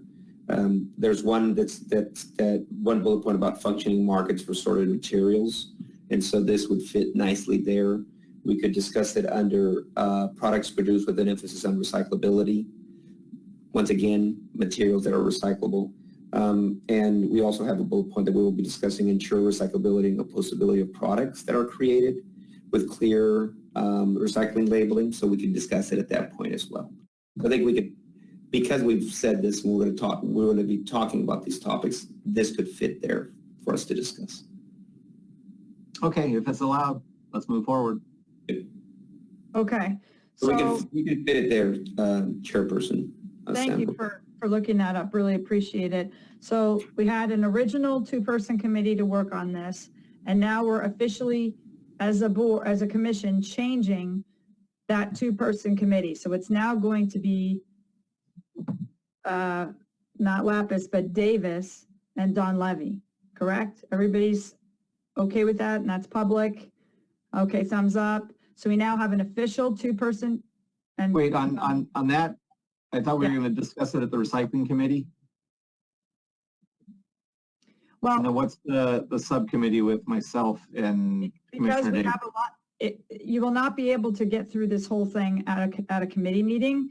Somebody has to take the discussion from today, a two-person committee, if it's not going to be publicly noticed, and take 10 days to put this all together in a proposal that has married these ideas and brings it to the committee on the 14th. Otherwise, you start the committee meeting where we left off here, and I don't think you're going to get through it if this is where you start. Does that make Also, sense? John is not on the recycling committee, so I think it's important to have that before. Exactly. Okay. So do I hear agreement? Because it's very important that you two make the time to work together to do this, or else this is not going to work going to the recycling committee on the 14th. So Commissioner Davis and Don Levy, are you committed to working together and seeing if we can thread the needle? Yeah, Yes. I'm glad to. Thank you. That's huge. Really appreciate it. This is very hard and it's super important. So thank you very much for your agreement to do that. So you two can schedule your meetings and as soon as possible, try to figure out how we can thread the needle because as Commissioner Affronte said, we're really not that far apart, I don't think. And there might be a way to do one thing first, the other thing second, et cetera. Okay. Chair, if we could, I think there were some people in the chat who didn't speak, and I'd like to get those comments so we can take those as well under advisement. Okay, well, let me just say, so we've gotten the public comments. We've made sure every commissioner has already spoken once. If you really need to relay something else to the two-person committee on how they marry these two ideas together, please, the person I had, I think next was it Kalpikov? With Kobe, I think Kobe Sky, Sarah Toyota, and Joseph Kalpikov. Okay, so Commissioner Sky? Thank you. Mostly, I'm in agreement with the effort to create a consensus approach. I do think numerical standards like a 60% standard is important. I think a lot of the friction comes down to whether we're giving companies a benefit of the doubt and continuing to put items in the recycling bin that are not going to be actually recycled until they get to a threshold or not. And so I'm hoping that Commissioners Dunleavy and Davis can find a good compromise for that. I think given the track record, and I think Commissioner Dell is coming from that perspective, we really want to have them show that they're actually partnering with the MRFs and separating this material to a market that exists before we really add them to the list. So that's my perspective. Great. Commissioner Toyota? I think that the Table 3 eligibility criteria and lists are fine, and I would be fine passing that. The only thing that I get that I would like, I think should be hammered out is this idea of the plan. I think it's a good idea.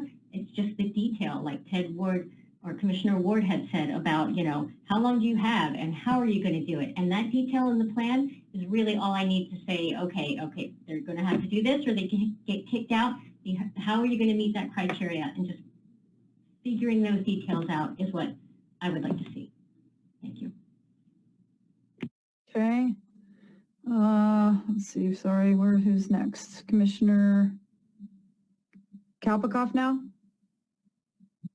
Yeah, thanks, Heidi. I would like to see this come back to the recycling subcommittee as well. There's a lot of language in here that didn't make it to the subcommittee. That concerns me a little bit. I want to thank John Davis for his comments.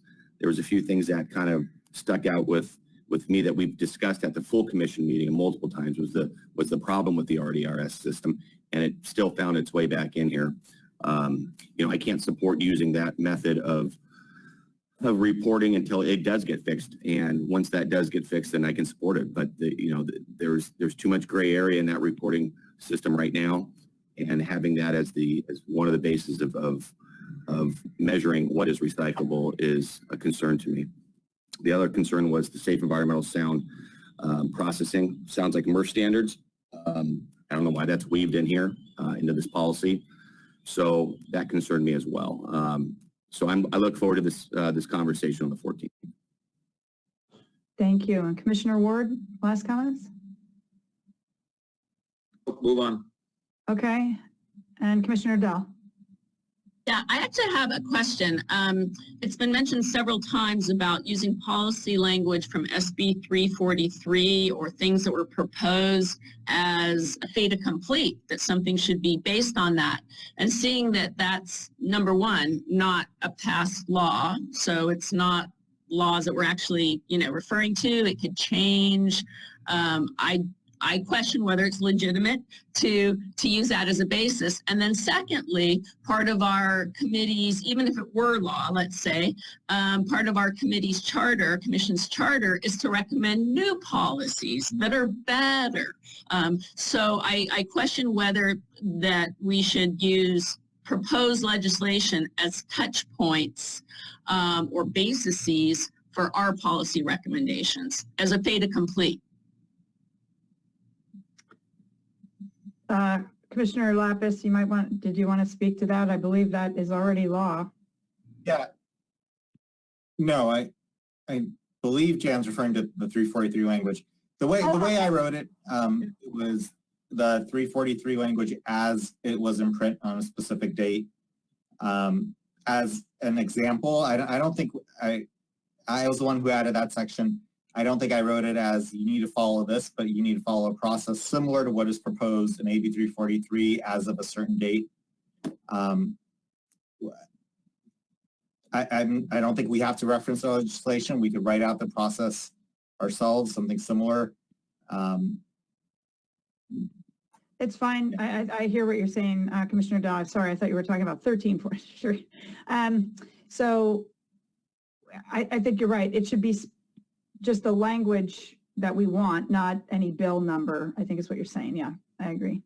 All right. We've gotten all the feedback. So Commissioners Dunleavy and Davis, good luck. We need this to work. So we wish you all the best in trying to thread this together, and we all believe in you that we can do it and bring it back to the Recycling Committee on the 14th. So thank you very much for your leadership and effort to do the work. With that, I think we have just a few minutes. And I'm going to try to move on to a bill or a proposal that we have talked about before many times, so we can hopefully finish it. And that would be the labeling proposal by Commissioners Sky and Dell. Do you want to review this updated proposal and discuss it now? The L1. Defer to Commissioner Sky, who updated it. Okay. I can try and find that one and pull it up unless somebody can pull it up more quickly than me. Ted, do you have it up, or Ben? Yeah, I'll pull that up. Okay, thank you. I'd do it, but it gets too hard for me to see what's going on. Thank you, Commissioner Ward. Just a moment.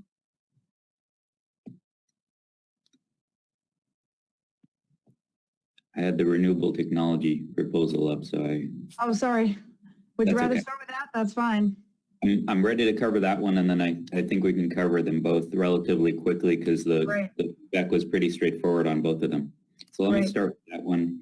If I'm able to share, I'll do that right now. You go ahead.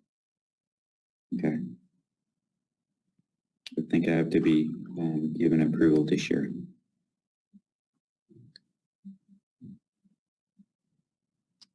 Ben, has Kobe got approval to share a screen? Ben? Should be able to. Okay. Okay.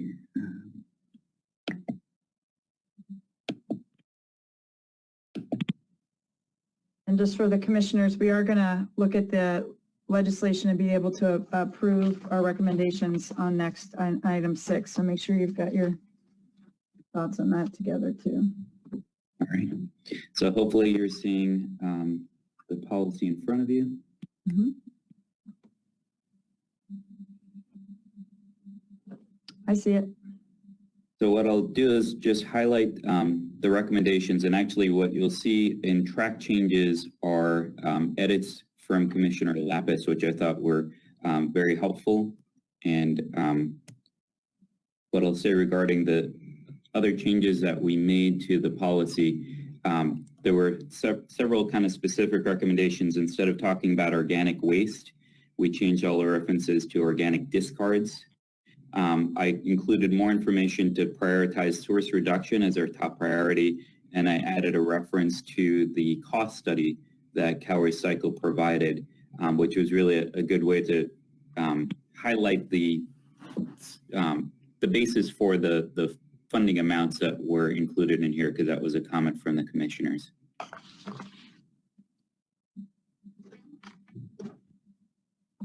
me make sure I've got the right one. Okay. So the comments from Commissioner Lapis start on page 3. And I'm trying to find a way to see the text myself.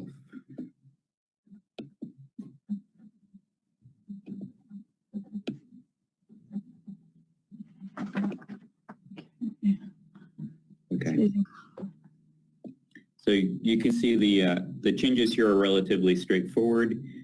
This reinforces a comment from Commissioner Lapis that we wanted to have composting and anaerobic digestion as our primary approaches to managing organic discards, and then using gasification or pyrolysis for the materials like woody biomass that don't lend themselves to composting or anaerobic digestion.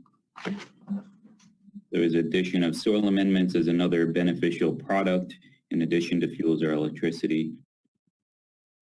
A recommendation for adding language about the products here again, recycling organic discards also produces compost, mulch, and other products that are crucial to achieving the state's other goals for climate and healthy soils. And then when talking about these specific air emissions and other benefits, this was specific to anaerobic digestion, producing renewable natural gas. And since we talk about the renewable natural gas standard, I think that's a good change. There was one edit that Commissioner Asagura and I wanted to modify, which was this one here. There was a suggestion by Commissioner Lapis to strike the entire language, instead recommending that we delete just the highlighted language. And so the wording would now be, as part of this funding, the state should include conversion of organic discards to energy through retrofitting of existing facilities, such as dairies and anaerobic digestion at wastewater treatment plants, which are the most cost-effective way to digest organic discards. This is a way to avoid the idea that we might be biodegrading materials within the landfills, and which was not really the intent of this language. So if there's no concerns, then Kobe, I still believe that there is 50 years of materials at landfills, that they're there, and that while there should not be an encouragement for additional investment there, that those are still beneficial for the environment to be used. So if the above mentioned subset of landfills, if that can be worded differently, but I think there is still a benefit for that. Um, I know that that's the case, but I think the discussion at the last meeting was that the intent of this policy was to focus on diverting organic discards from landfill disposal. So the material is being in there, and I think we still do have language elsewhere that says we want to continue to use best management practices to maximize essentially recovery of landfill gas at existing landfills. But when we're talking about funding for retrofitting of existing facilities, I think we're mostly talking about existing anaerobic digestion facilities that manage the recovered organic materials. Thank you for the clarification. I like that. If it's somewhere else, I just want to make sure that that is something that's still beneficial. So I'd agree with that, Kobe. Thank you for the clarification. Kobe, could we strike dairies? I don't feel comfortable since so many of the stakeholders have really strong feelings about dairy digestion, have not been part of the process, like the environmental justice community. Okay. Then let me clean up that language, and so we're looking at what will actually be remaining. I think I have to. Just Commissioner Lapis, with that thinking though, we didn't consult with anybody about wastewater treatment plants either. Yeah, but I think given that, I think some of us are on here representing NGO perspective, and I know there are NGOs with very strong feelings about dairy digestion. I would feel like I didn't do my job not bringing them into the conversation, and I'm not sure it's necessary for a single word in a huge document. Okay, I'm fine with that. Say that again, Nick. Your last sentence. We work closely with a lot of organizations like the Leadership Council and CRP and some other folks who do not support dairy digestion for dairy solids. Not a solid waste issue. This is a dairy issue. And I would feel that if we were to mention dairies, we should have those folks at the table, have them commenting, have them maybe present. But I'm not sure that makes sense for a single word in an 8-page document.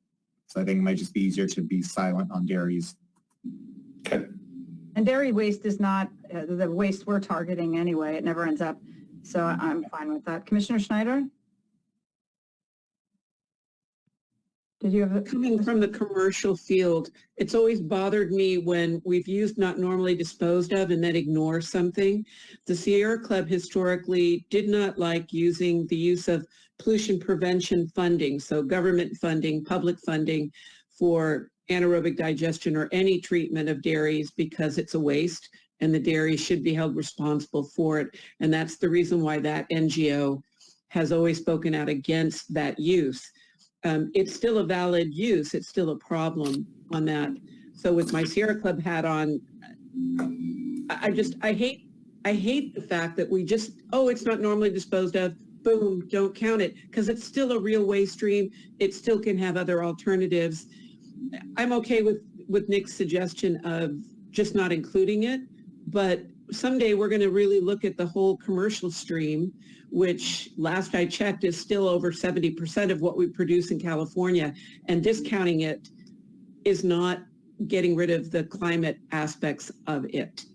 Well, we were tasked, I think, with the waste that ends up in our system, and I don't believe dairy waste does. Correct? But it uses the funding mechanisms that other entities could be using. So when it's like trying to talk about population growth and not include a discussion of immigration, a problem the Sierra Club has. So you can't solve a problem when you start excluding different components because we don't want to deal with it.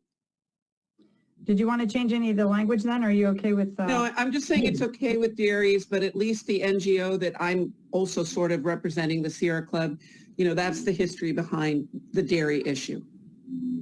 All right, we are now at time for this agenda item, and we've still got other policies to go through, and we've got things we didn't get done at the last meeting we need to finish. So I'm going to ask, are there any is everybody okay with the track changes on this policy? Or shall I say, is anybody opposed to any of these changes and wants to discuss them now? Can we get a thumbs up that this is ready to go? Do you see thumbs? Everybody good? No opposition? Great. Okay. Can I just say a big thank you to Kobe? I honestly didn't think we were going to get there on this. So thank you for threading the needle, because it is, when you talk about threading a needle, that there are pretty divergent opinions on this. So thank you. Well done. So this will be approved to go with these changes to the, so this is basically first reading. We've just approved the first version, and we can approve the second version now on the June 2nd meeting, and then that can get added to our report for July 1st. So thank you very, very much. And I have to voice that I have general concern about setting aside specific large dollar amounts for disposal infrastructure without having similar specific large dollar amount requests for higher hierarchy activities. And I'll continue to voice that concern. And in general, I will not be part of the consensus specifying this as a recommendation unless we have similar recommendations for higher infrastructure, higher hierarchy activities with the same specifics in terms of tolerance. Okay, then, but the thing is we're approving these one policy at a time. So if you're not going to approve this policy, you should probably just do it now. That is my objection in general, and I will continue to have that objection. Okay, so we don't have consensus on this, but that means that we have to look at what other policies do we have where there's money going to waste prevention. There is in this document, Kobe did add funding for organic waste prevention as one of the bullet points in response to that comment, because I had the same concern. Yes. Okay, I was going to say that. I appreciate that, and maybe I didn't read it carefully enough. Yeah. Well, and this is why I want to stop having committee meetings and making sure everybody's really taking the time to read everything, because we're getting down to the wire now. So we got to be very careful what we're approving. And I just want to say I would love to see the other policies that talk about source reduction have more dollar amounts added to them. We just know that for this kind of infrastructure, we do need this level of investment. Totally agree. Well done. Thank you very, very much, Kobe, for your work on this. And let's go very quickly, if we can, to L1, the labeling, and see if we can get through one more. Commissioner Ward, do you have that one?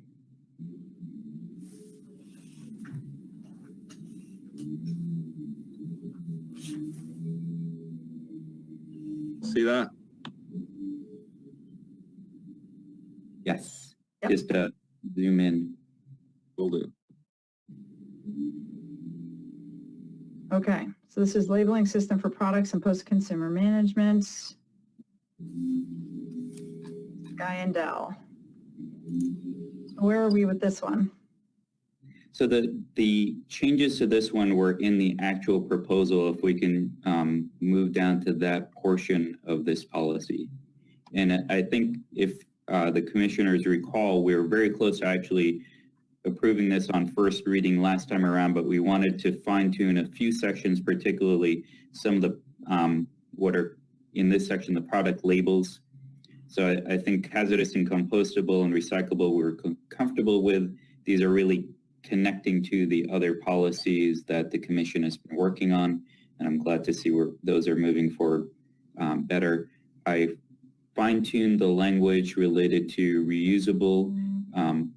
So if you scroll down a little bit below there, reusable and refillable. So now those are referring to specific sections within that of or policies that the commission is working on.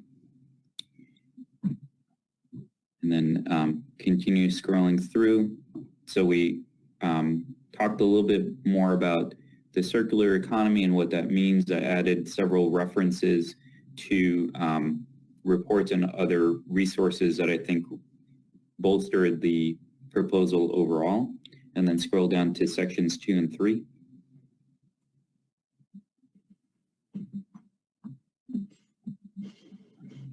So this was a section that talked about the acceptance lists and graphics, and there was discussion about what that process would look like. Again, this is referring mostly to the other policies that discuss how the list would be developed, but this is now a little bit clearer.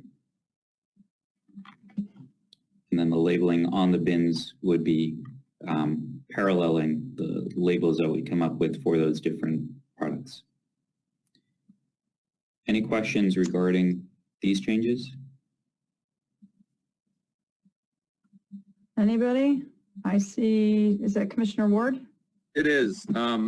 Thank you. So I suggest that we combine this with my proposed redefinition of the reuse label, because bottom line is my concern right now is the reusable definition is large enough that we could be seeing candy bars in Tupperware containers that are labeled reusable in vending machines statewide if we don't alter. So, and because it's not a widely practiced thing, I just think we should blend these two proposals together. And I'm okay with that. So that would be something you would do, Ted? Or working with Kobe on it? I'd be happy to work with Kobe on it. And then I think the next step is just bringing this back to the labeling committee, making sure that they're okay with it, if that's okay. When is the labeling committee meeting?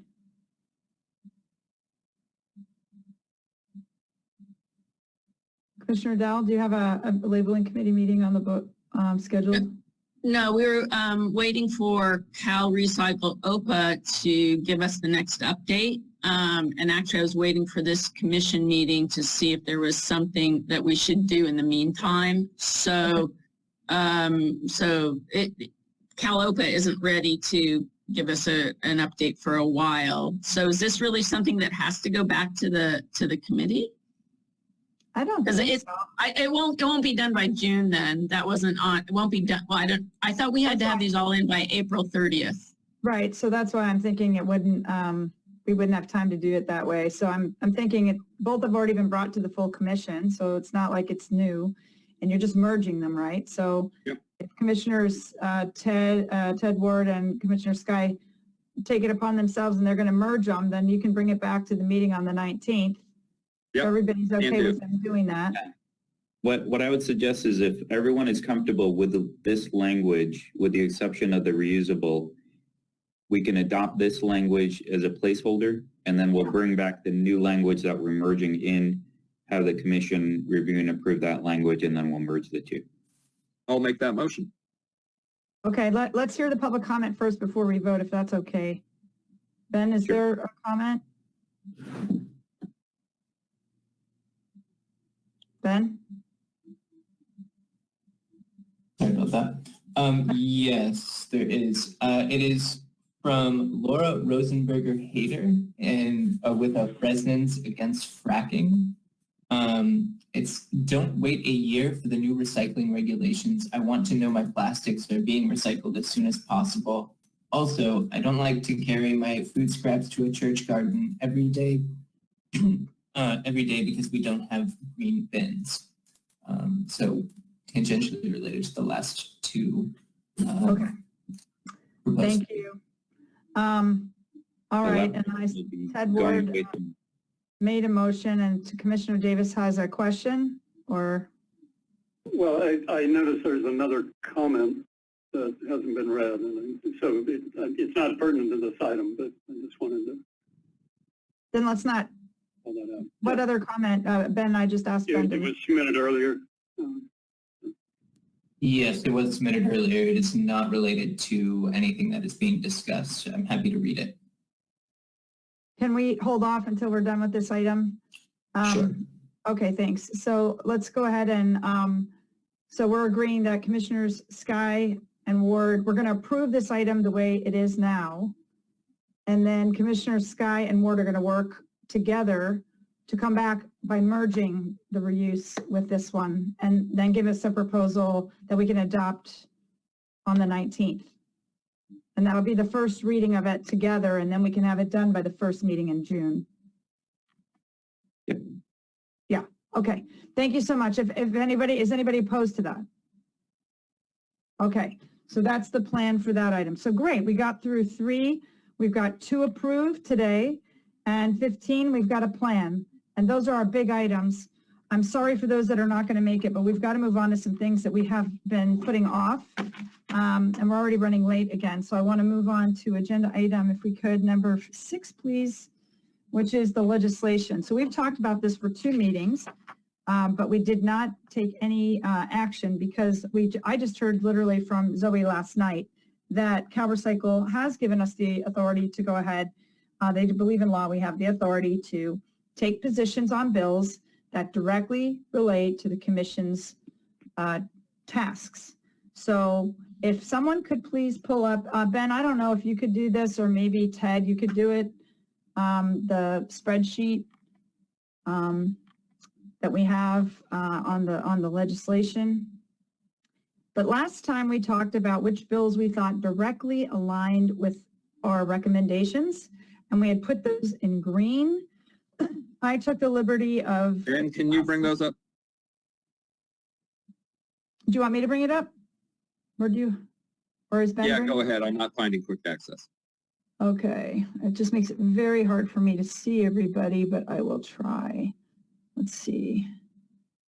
Where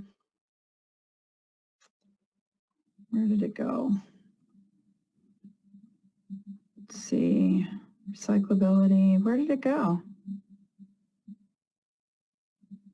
Did it get moved? Uh-oh. I had it and I printed it and now I'm not seeing it in the folder. Where would it go? Policy recommendations, was it in there? No. Uh-oh, it looks like somehow it got deleted or something. Looks like Ben found it. Oh, good. Oh, there you go. Thank you, Ben. Okay, so I put in yellow ones that are questionable that, you know, we've discussed but maybe hadn't landed on a final answer. And then there was a couple of dark greens that I thought should definitely be in towards the bottom. So let's just go through this really quickly.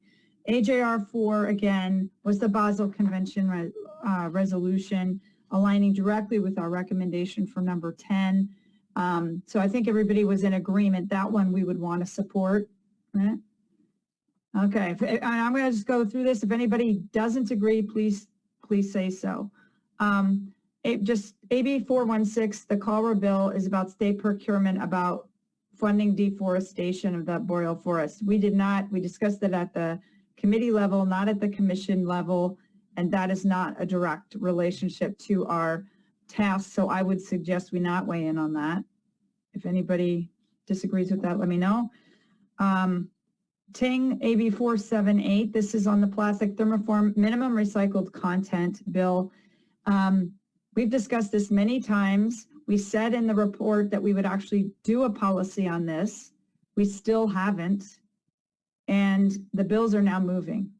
Now, I can tell you that I definitely like this, except for the fact it's not in this bill dealing with the change to the bottle bill that will allow that high recycled content to actually happen. So I guess I'd like to hear from all of you. Is this a bill that you think we should weigh in on or no? Or should we wait until it addresses the bottle bill fix we've talked about, which I believe is in a different bill? What number are you on? What number are you on, Heidi? AB 478. Okay, there. Now it's following. Okay, so it wasn't true. Yeah. I think if there's something about a bill that we would like to see improved, weighing in on it is the appropriate way to do it, and now is the absolute essential time for us to do it. So if it's helpful, I would make a motion for the commission to express our support for what's in the bill and also recommend further amendments to improve it to tie it into the bottle bill. Okay, I'd be open to that. Is there anybody else that has any thoughts? Let's see, Commissioner, looks like Kalpikoff, or is it Davis that's next? I'm sorry. Or Kalpikoff or Lapis. Yeah, mine was on that previous public comment. Okay. We haven't heard, so. Okay. Commissioner Heidi, Cup? this is Calvin. Yeah, so these bills were posted, and we've talked about it at the last meeting on supporting or recommending support. I haven't seen the bills listed, the language in the bills. Have they changed from the last meeting to this meeting? I mean, are we following that, or are we just going off the premise of the title of the bill? No, we're following it, and I've actually talked with the author's office, and they're planning on adding the language. But maybe this is a general question. If we're going to be, there's 17, 18 commissioners that we're going to be putting recommendations for bills, and are we following the language? I mean, I don't see any language in there, any updates. I do know that these bills change as they go through the ledge. I don't know, Nick, that may go to you or even Alex, but the link is on there. So you click on the number and you get to the language. We specifically did that to try and make it easier. And we are definitely tracking all the changes. I'm sure Alex is as well, and Laura. So the link in there, the link that we're clicking on today, that's the most recent language I could assume. Yeah, Okay, it's the one that's perfect. updated on Ledge Info, so it's constantly updated. That was my comment. Thank you. Yeah.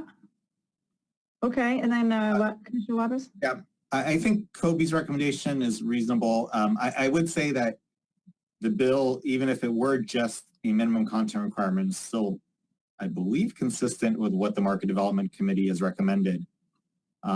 So I agree that we should also be dealing with the commingled rate. But whether or not that gets dealt with, I think having minimum content requirements as a market development strategy was part of our recommendation. So I think we could also just support it. That's a good thought, and I guess that would be a discussion point. Are we going to have put producers in the position that they cannot get enough material if the bottle bill language isn't changed, if we raise the recycled content and don't fix the bottle bill?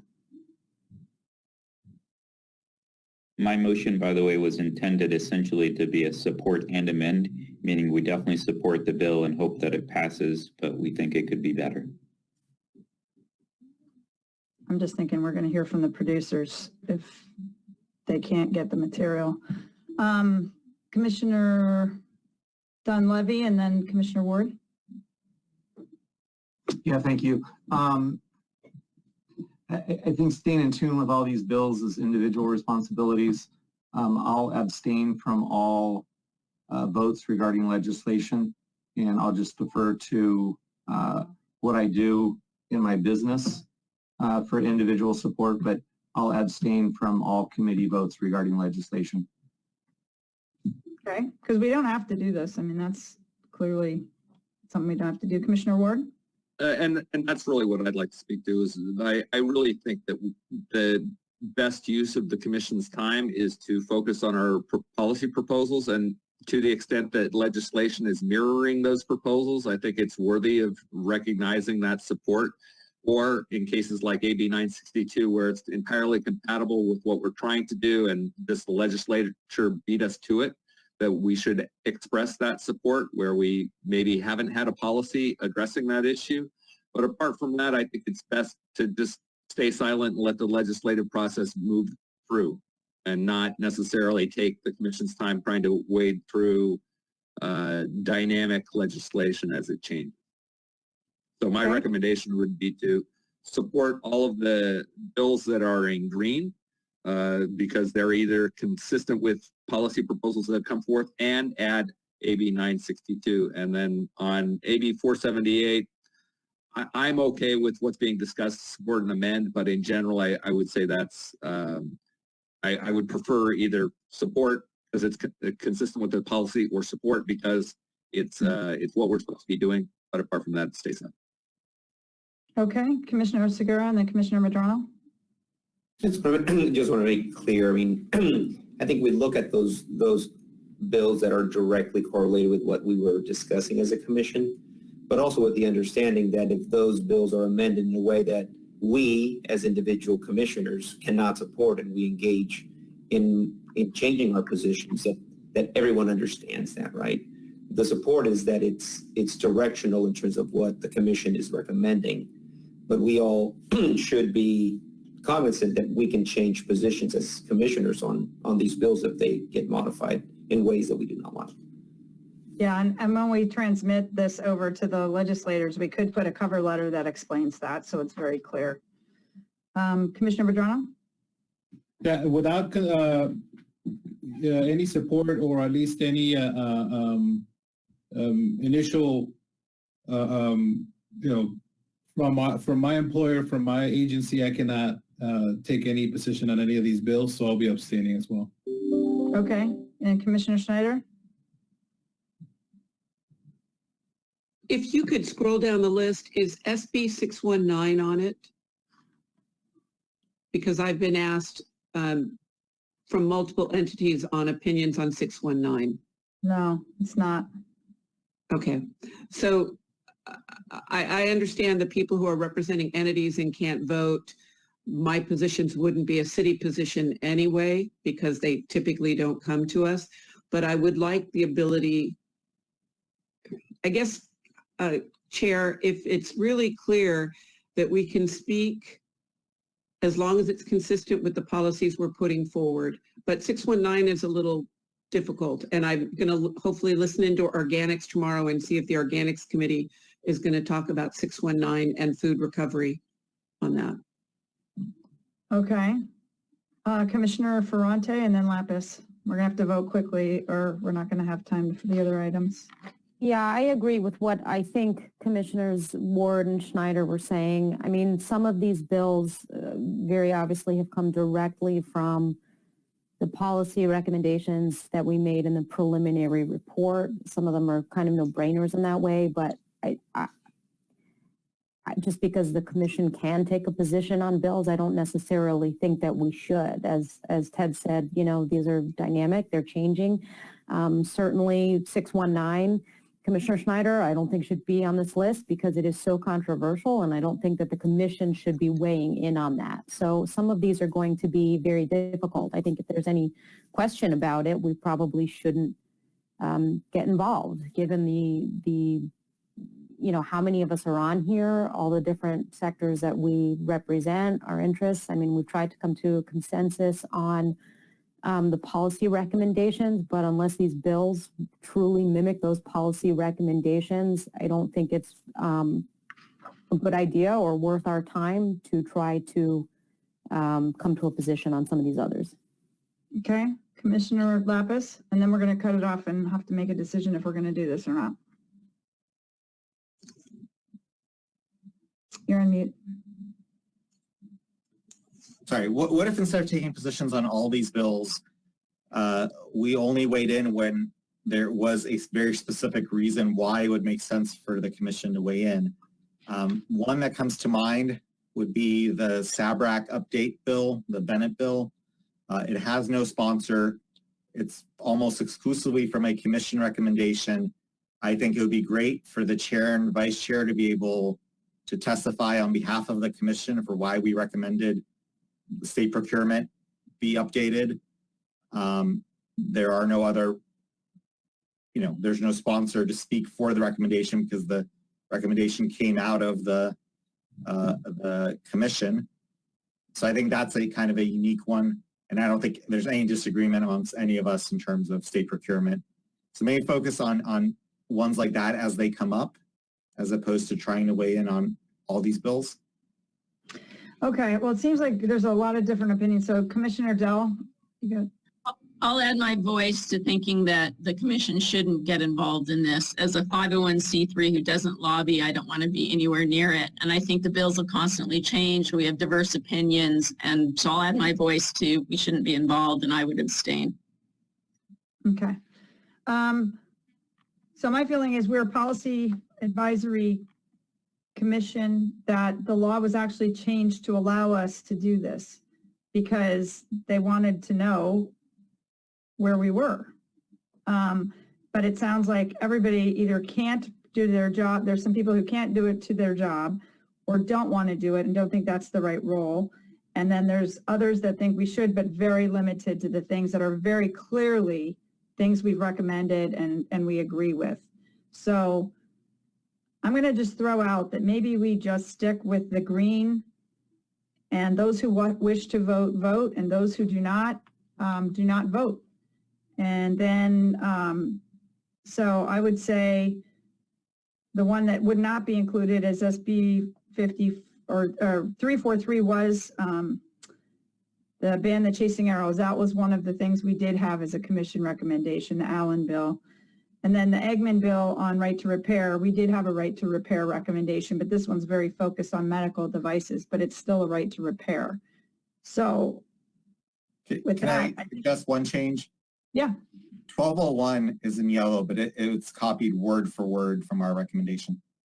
Okay, so we would make the Ting bill green because that is the organics definition of compostability. And everybody on the organics committee agrees that that was exactly what we recommended. Okay, lots of nods. Okay, so with adding 1201 to be in green and making the ones at the bottom that were dark green also the light green, that's all we would not vote on the yellow ones. We would not vote on any white ones. These are just supporting, and only those people who want to vote. But Chair Sanborn, I mean, we've tried to do, and we've done a wonderful job, I think, getting things in consensus. With so many people abstaining, then you're really not a consensus anymore. Should we just not highlight the green and say, these are the ones that directly correlate to the recommendations, and leave it at that so folks see that that's what came out of the commission? And like that would continue to stay in everyone agreeing. Because once you have 5 or 6 people abstain, you're no longer in consensus. So then the recommendations from whom? And then Yeah, I totally see that. I guess the only thing I'd say is it's not that I don't think we're in consensus. It's just that some people literally can't because of their job. They have to stay off. But maybe what we do is just say, maybe just giving the authority to the chair and vice chair that if we're asked to speak, or can we speak at hearings, and remind people that, as the chair or the vice chair, that these are bills, these ones in green, that came directly out of this commission. And at least just say it that way. Would that be okay? So it's not a surprise if we do that. If somebody asks us on last minute, hey, could you testify? In fact, we were asked to testify on the Bennett bill. And I did not say I was speaking on behalf of the commission. I said the commission did support this general recommendation. Is that okay with everybody? I think that sounds much better, because that allows of the things that we have talked about. To Nick's point, I think that allows you to be able to talk to that directly, but it also allows those folks that don't feel comfortable to not say we are all in agreement that these are the bills, right? Even as they're being changed. And I would even say that would go to other commissioners. So like Commissioner Lapis, if he's testifying on the battery bill, which was one of our highest priorities, that he could say that he's on the commission and the commission has unanimously supported that recommendation. And I would be fine with that because that's what we did. So is that clear then, that everybody can speak to these as commissioners, that we've all agreed on the ones in green? Those came out of our recommendations.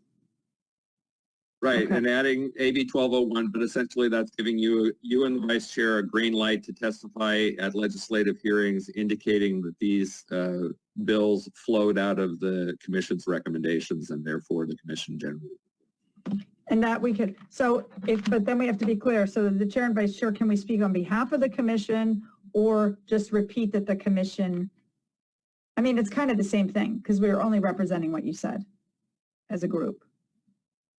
Yeah, I mean, because I would be nervous without your approval, pre-approval, to testify representing the whole commission. Normally, I just represent myself and say I'm chair, and we also did make this recommendation. I'd like for us to take an affirmative vote to empower our chair and vice chair to provide that information. The legislation was amended for a reason, and I think it's because, this is our full assembly and senators voting to say, we want to hear from this commission about these issues. And that includes legislation. So I really do think it would be helpful to empower our chair and vice chair, particularly on the bills that are highlighted green, that directly came from the work that we did to find consensus on these very challenging issues, to allow them to speak on behalf of the commission. I'll second that motion. Is there anybody opposed to that? Okay, then I think we have a plan. Thank you all very much. I think that's very helpful. And we'll go ahead and I'll update the spreadsheet to put 1201 in green and lighter green for the Allen and the Eggman bills, and take the yellow off the other ones. So very good. Excellent work. So we have now gone through the legislation. We were supposed to have a 10-minute break and come back at 11:25. It is 11:25, and I'm worried because we have to get through this charter thing. Is everybody okay? If you need to take a break, just turn off your mic and your camera and just take a break. Okay, very good. Thank you. So we'll go ahead and unfortunately skip the break. I'm very sorry, Commissioner Oesiger. Here we go again. So we'll do agenda item 7, update to the commission charter. And at the last meeting, we discussed this. We had given, I think it was Commissioner Valle and Commissioner Ward, was it? Or Davis, that you were sending your thoughts to Commissioner Valle, and then we were and we uploaded this morning the proposed changes. So I want to ask if Ben, you could show your screen on the public, the changes that are proposed to the charter, or maybe Commissioner Ward, you've got that? Can you show? Ted. I don't think anything was changed from the prior discussion. Maybe Commissioner Valle. Substantial changes. I think it was a word or two and maybe a comma, semicolon, that was it. Yeah, I did have some suggested language, but I didn't see it in what was posted this morning. Okay, so what we posted has 4 additions: 11.1, 2, 3, and 12. And yeah, that's it. So if you could start at the top. Okay, so let's start at 11.1. So the charter, as it stands, has an 11 and a 12. It does not have an 11.1. So these are new adds. So this one, do you want to take it over, Commissioner Ward, since you worked on this, or Commissioner Valle? Commissioner Valle. This is the changes that we presented before. Is that correct, Ted? There's no change so, here. and I think I just tried to edit it while we were talking. So I think this is what we were looking at last. Well, the changes that I see, the original one had 11.1, 11.2. This has 1, 2, 3, and a 12. So there's a 3 and a 12 that have been added from the last time we looked at it. So I want to make sure everybody sees this and agrees to it. Okay. So 1 says, not identifying themselves as representing the commission when conducting business on behalf of their employer or in furtherance of their personal business interests. So again, this is always just being careful on which hat you're wearing. Is there anybody that takes issue with this? No? So we'll move on to 2, which is disclosing themselves as members of the commission when engaged on topics that have or may come before the commission. Commissioners are expected to identify whose perspective is being represented when discussing such topics, unless they have been granted permission in advance by the full commission. So again, it's just being really clear which hat you're wearing. Commissioner Davis, you have your hand up? Yeah, I suggest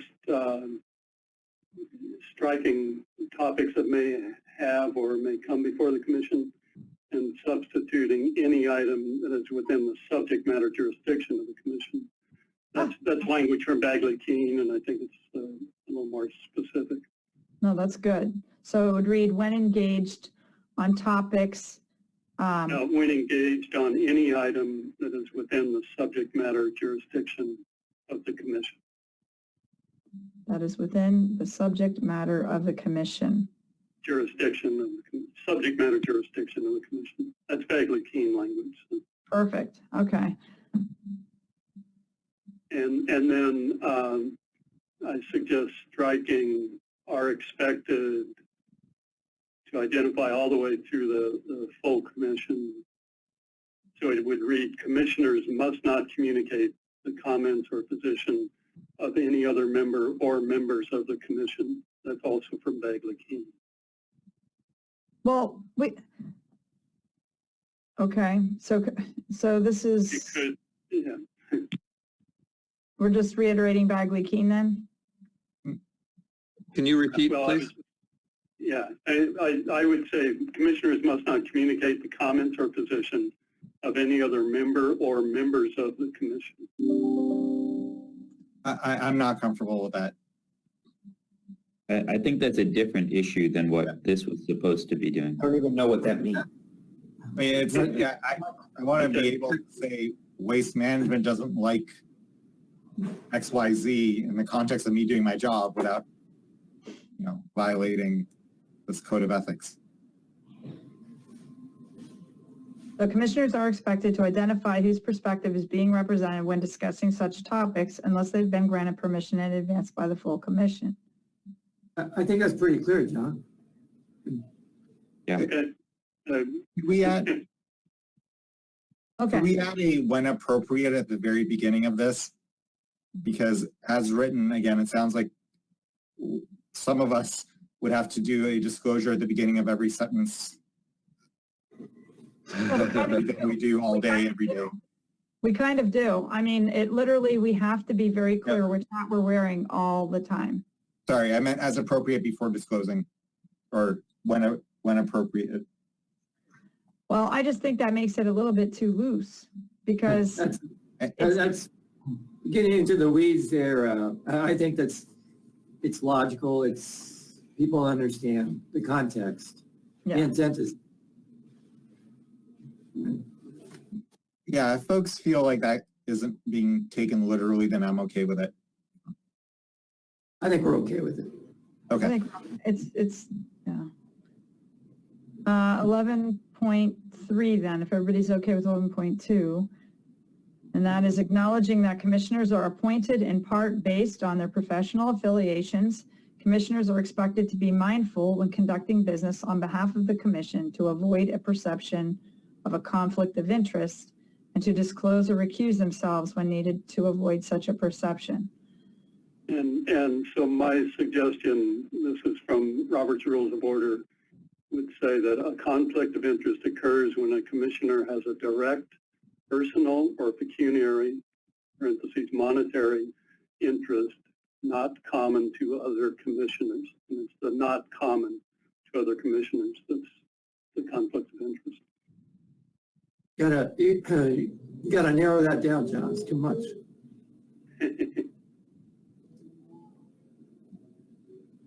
So it would say a conflict of interest occurs when a commissioner has a direct interest not common to other commissioners.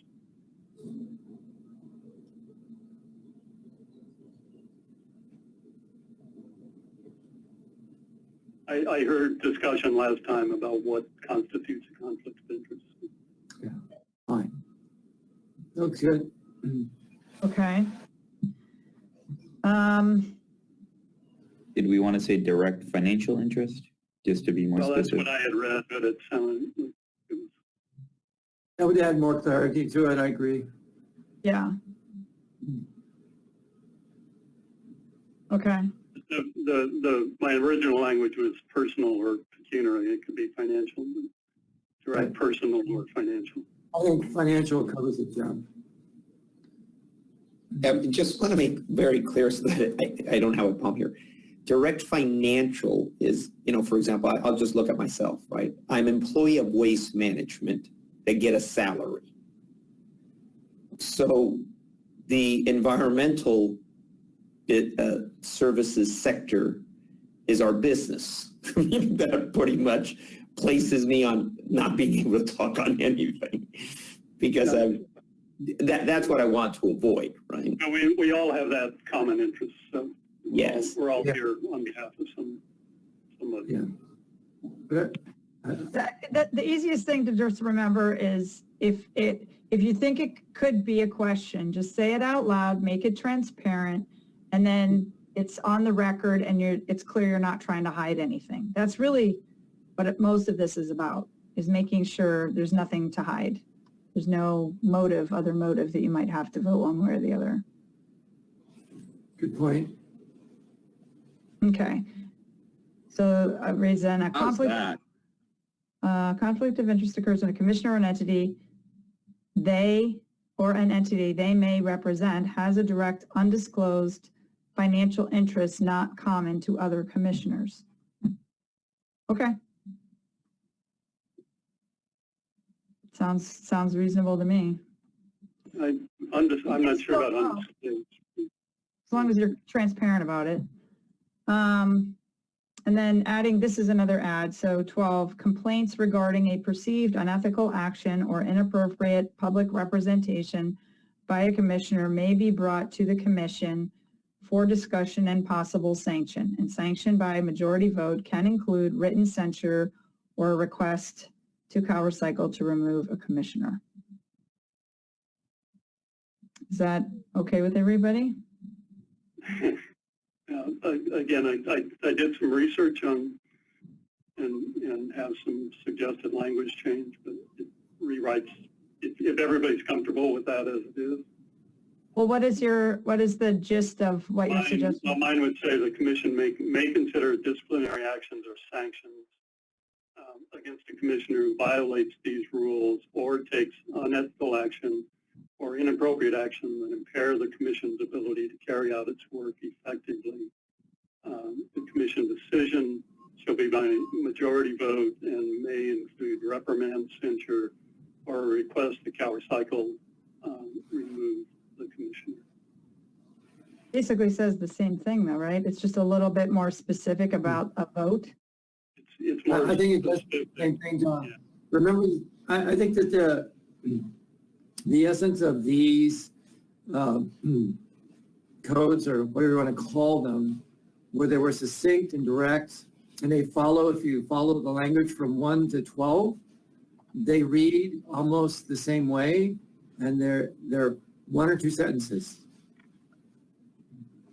So it just follows the narrative of what we originally intended and how we started this this portion. This last item, number 12, was inserted not by the chair or vice chair, by the entire commission in our previous discussion, in our previous meeting. I have a question. I'm putting comments in. I just want to make sure. Yep, I see you there. I think Nick was before you. Commissioner Lapis? You're good? Okay, Commissioner Dell? Yeah, I raised a question on this the last time, and I think we need to be careful just because we put in a draft in a previous meeting. In the future meetings, we shouldn't say, well, we added that in the last meeting, because a lot of times we put in drafts and they're still open for discussion. Ironically, I included an ethics requirement at the very first charter, at the very, very beginning, and actually Commissioner Osigura said, well, what exactly is that? What is unethical? And so, actually, I agreed with him at the time to take it out. And I still think we need to be careful. Is this an inappropriate public representation by a commissioner acting as a commissioner that we're talking about? For example, I'm an NGO.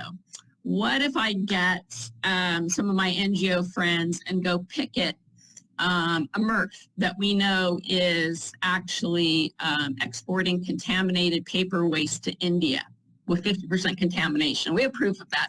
And we go and we picket this MRF to really name and shame them. That probably wouldn't reflect well, but I wouldn't be doing it as a commissioner. Would that be an unethical, inappropriate public representation? I'm not doing it as a commissioner. So my question is this a representation of I'm saying I'm a commissioner and then I do something inappropriate? Yeah, good point, Jan. I would be there with you, standing shoulder to shoulder, by the way. Okay, next Wednesday. No, I'm kidding. I don't have one planned. I think unethical behavior is bigger. It's something that, it wouldn't be something that would be normal to anybody's job. It would be something considered outside of the norm of anybody doing their job. And then what about employers? There have been allegations, nothing's been proven, that a major waste company, recycling company in California had a major bribery scheme going. And nothing's been proven, and I'm not going to name names, but if, let's say that the company was convicted of that, should we have a representative from that company on this commission? That's CalRecycle's choice. By that standard, we would have no waste company representation at all if you go back far enough. Sorry.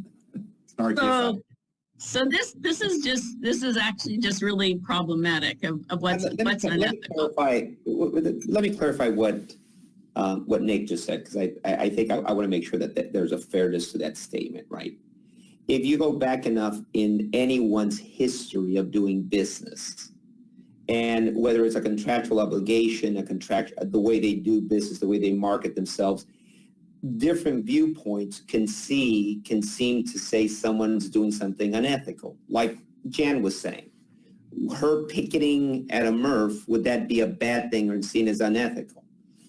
Depending on who you ask, that word could be utilized, right? And so I liked Chair Sanborn's comment, right, that it goes beyond what a normal person would do. But I think when someone says of an industry, well, if you go back enough in an industry, no one could be on this commission from the waste industry. I think that's an unfair statement. Right? We go back into any business negotiations from a whole bunch of people to look at, they watered their lawn too long. That was unethical. Well, gee, okay. Well, that person. So I think we have to be very careful in making that kind of broad statement. I apologize. I was making a joke. Sorry, Alex. And I just want to go on record, Chair, that this item 12, I did not present this item. It was a discussion that came up through the commission. It was not on the table when I submitted the other items that are before us. Mm-hmm. So I personally myself, feel a little bit uncomfortable about putting people on a chopping block and then having to decide their fate. I think that's outside of the parameters of what we should do or shouldn't do as a commission. That's my own personal feeling. Well, so it sounds like we have consensus on 1 through 3 and not through 12. But we did have one complaint, and I guess I would be fine going with 11, 1 through 3. But I just think everybody has to think really long and hard, no matter what they're doing, about how it's being perceived and received on the other person's end, because it does reflect on all of us if something comes to light that wasn't considered ethical by someone or questionable. So it's just always use caution and good judgment. And if you question what you're doing, you might want to rethink doing it. Because it will reflect on all of us. And I think we heard from our Cali PA secretary that it was very important to him that we had high integrity. So that's all I think we're trying to get at here, is just trying to remind everybody that what's done by one can reflect on all of us. And quite frankly, we're having a lot of impact. And so a lot of people are watching us. And that means that, we'll have more impact if we continue to operate with the highest of integrity. And I think everybody's committed to that. So why don't we, Commissioner Sky, did you want to say anything? I know you had brought this up at the last meeting, that language. So I'm open to... Very briefly on item 12, we can make it more generic, but we've had a situation now where there was a complaint submitted and CalRecycle was kind of at a loss in terms of how to respond to it. And so I would rather revise section 12 and maybe make it a little bit less onerous and just suggest that we have a discussion if a complaint is brought to the commission. just so that there's a clear mechanism about what happens if a similar complaint is brought in the future. But maybe delete the last sentence, for example. That's a good idea because, I mean, truly, when it was brought to the vice chair and I, we didn't know what to do. We were kind of, and CalRecycle said, well, it's not our job, it's an independent commission. But we had a complaint and it was from a big city, so we didn't want to do nothing. So go ahead and move that we adopt all of the items 11.1.3 and 12. And if there's an objection, let's hear it. Okay. I would agree with Kobe that we should strike the last sentence in 12. Yeah. I think if we do that, then it's not as onerous, but it's still clear that we do hold ourselves to a high ethical standard, and there's a mechanism if someone has a complaint about our group. And it might be unfounded, and that's still a good reason for us to have the discussion and clear up the issue. Okay, so we've got a motion, and now it's from. So when can I made the suggestion? Can it be public representation by a commissioner acting as a commissioner, I think representing themselves as a commissioner? Are you talking about in what section? Oh, 12. Because there's definitely inappropriate public representation if you're saying you're a commissioner. I think that's really clear. And we've all agreed. Can't do that. But then I think there's just a big wide world if I'm an NGO and I want to write a letter and show that actually hypothetically I've put trackers in some bales and cities that say they have domestic recycling actually are exporting to Malaysia and Mexico. That shouldn't be addressed by this, I don't think, because I didn't do it as a commissioner. I think that's okay. Just keep in mind the rest of the new additions in 11.1, 2, and 3 about the topics that we cover and how that relates to and reflects on the commission. Especially when questions are being asked at that time about very similar things. We just can't be careful enough about this stuff, but there's a lot of gray areas here. There's no question. So I think everybody just has to be really careful. And so are we proposing then that 12, we're adopting all three, 11.1 through 3 and 12, but we're taking out the last sentence? Is that what I understand? Yeah, the amendments are as shown. So we added some text to 12 as well. Okay. Should we call in for a vote? Is everybody okay with that? Thumbs up? Is there anybody who's not? Okay, so we have a unanimous vote. Thank you very much. Thank you very much to everybody who participated. I thank Ward and Vice Chair Valle for taking the lead on this, and Kobe. I'm sorry, Commissioner Schneider, did you want to say something? Sorry, no, I didn't realize I wasn't on mute. My apologies. My thumb is up. Oh, great. Okay. Well, wonderful. Well, we got through a lot today, actually. Fortunately, we didn't get a break, so we'll end it maybe a little early. But we've updated our charter. So, Ben, if we could just update that charter, and we'll repost it and make sure it's on the webpage for everybody to see. I know we didn't even have it on, I don't think, on that CalRecycle website, which we should. So we'll move on quickly to agenda item number 8. And this is agenda items for future meetings. Again, my proposal would be that we do nothing more except working on the report and the policies to get into that report, and to wrap up the committee meetings as quickly as possible, not add any new policies to the docket at this point. It's too late. We're not going to have enough time to thoughtfully go through them. And we can think about for the next year what we'd like to do, and hopefully everybody's in agreement. We'll take July off and maybe have one meeting in August. We can refine that next month on legislation or anything else we want to discuss, or maybe even take 2 months off before we get back at it and start work again. Is there did anybody else want to add to that discussion? Because that's where I'm at, if everybody's okay with that. Through the chair. Yeah. Just being very self-serving here. My city takes August off, which means it's a chance to go away for a few days. it would depend on if we had a meeting in August. I would prefer us taking August over July off, but with Zoom, you can dial in. The legislature's off in July, which makes it a lot easier for other people. I got it. Okay, gotcha. And parts of August as well. So anyway, we can discuss that, but that's generally, hopefully everybody will get a respite because we've worked really hard this last year.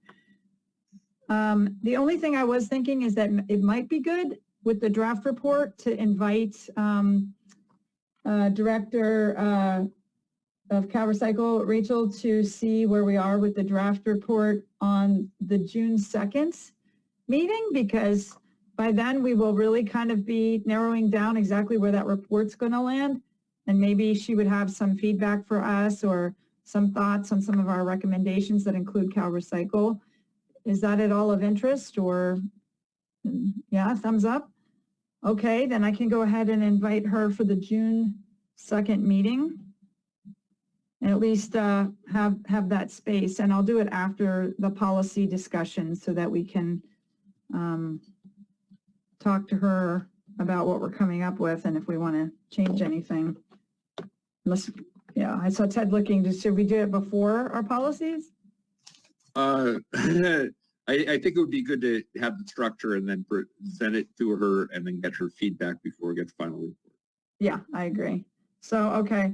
And because we have to do first and second reading, then I think we've really got to get it on the 2nd, no later. Okay. I think that's it for agenda item number 8. And then we can... Actually, I'm sorry. Sorry, I clearly blew that. There's a comment on this? There's a public comment from earlier that I think is best read now. It is from Leonard Lang at BCRP. I have obtained documents that demonstrate CalRecycle is actively discouraging the purchase of eligible containers from the public in contradiction to the law. ACE has an effective eliminating recyclers from the program. I would like an email address to send this information to the Commission and for future discussion on this. Thank you. Okay, so if I understand it, he's saying CalRecycle is doing something inappropriate? I believe that's the gist of it. To containers? What kind of containers? Unclear. Okay, Mr. Lang, feel free to go ahead and email me, Heidi at nsaction.us, or to the full commission through the portal, which would always be the best, is the full comment portal. You can post your comments there, and or you can send me a letter, and then I'll post it on the Google document and make sure that all the commissioners in CalRecycle see it. And I'm at Heidi at nsaction.us. Okay. Are there any other public comments? Nope, that was it. Okay, and then Commissioner Ward? And then Yes, for the last 2 meetings, we've had a proposal on the agenda to discuss support for reuse and repair. And I'd very much like that to be addressed in the next meeting. And I invite all the commissioners to read through that proposal because we all would like to support those entities a little bit more clearly. And I welcome your ideas about how to do that. Yeah, we got a few we didn't get to today, so thank you. And Commissioner Davis? Yeah, well, I wanted to clarify also because market development is meeting Monday, and we have some proposals that have been to the commission, gone back, and are still awaiting another hearing. And maybe we can clarify it on Monday what to bring forward. Yeah, we're going to have to prioritize at this point. Okay. Well, again, the committee chairs, please final recommendations to the commission on the 19th. I urge you to please try to get them to us on the 14th, the Friday before the meeting. There's a lot of last minute scramble that makes it really hard on Ted and myself and the vice chair trying to figure out what to do and what order things should go in. And we're getting down to the wire on the report. So if you could please try to get all those things done and uploaded by the 14th, that would be great to us so we can upload them. And then everybody's got a couple days to really look at everything and think it through. Okay. I'll just say we thank you very much for the tough discussion on 15. That was very important. Look forward to seeing that come back. And then congratulations on getting 2 policies done today on first reading on organics and on labeling. So congratulations, another productive meeting. Sorry you didn't get a break, and we'll leave 5 minutes early so you get your break now. Thank you very much, and we'll see you on the 19th. Thank you, Heidi. You're welcome. Bye, everyone.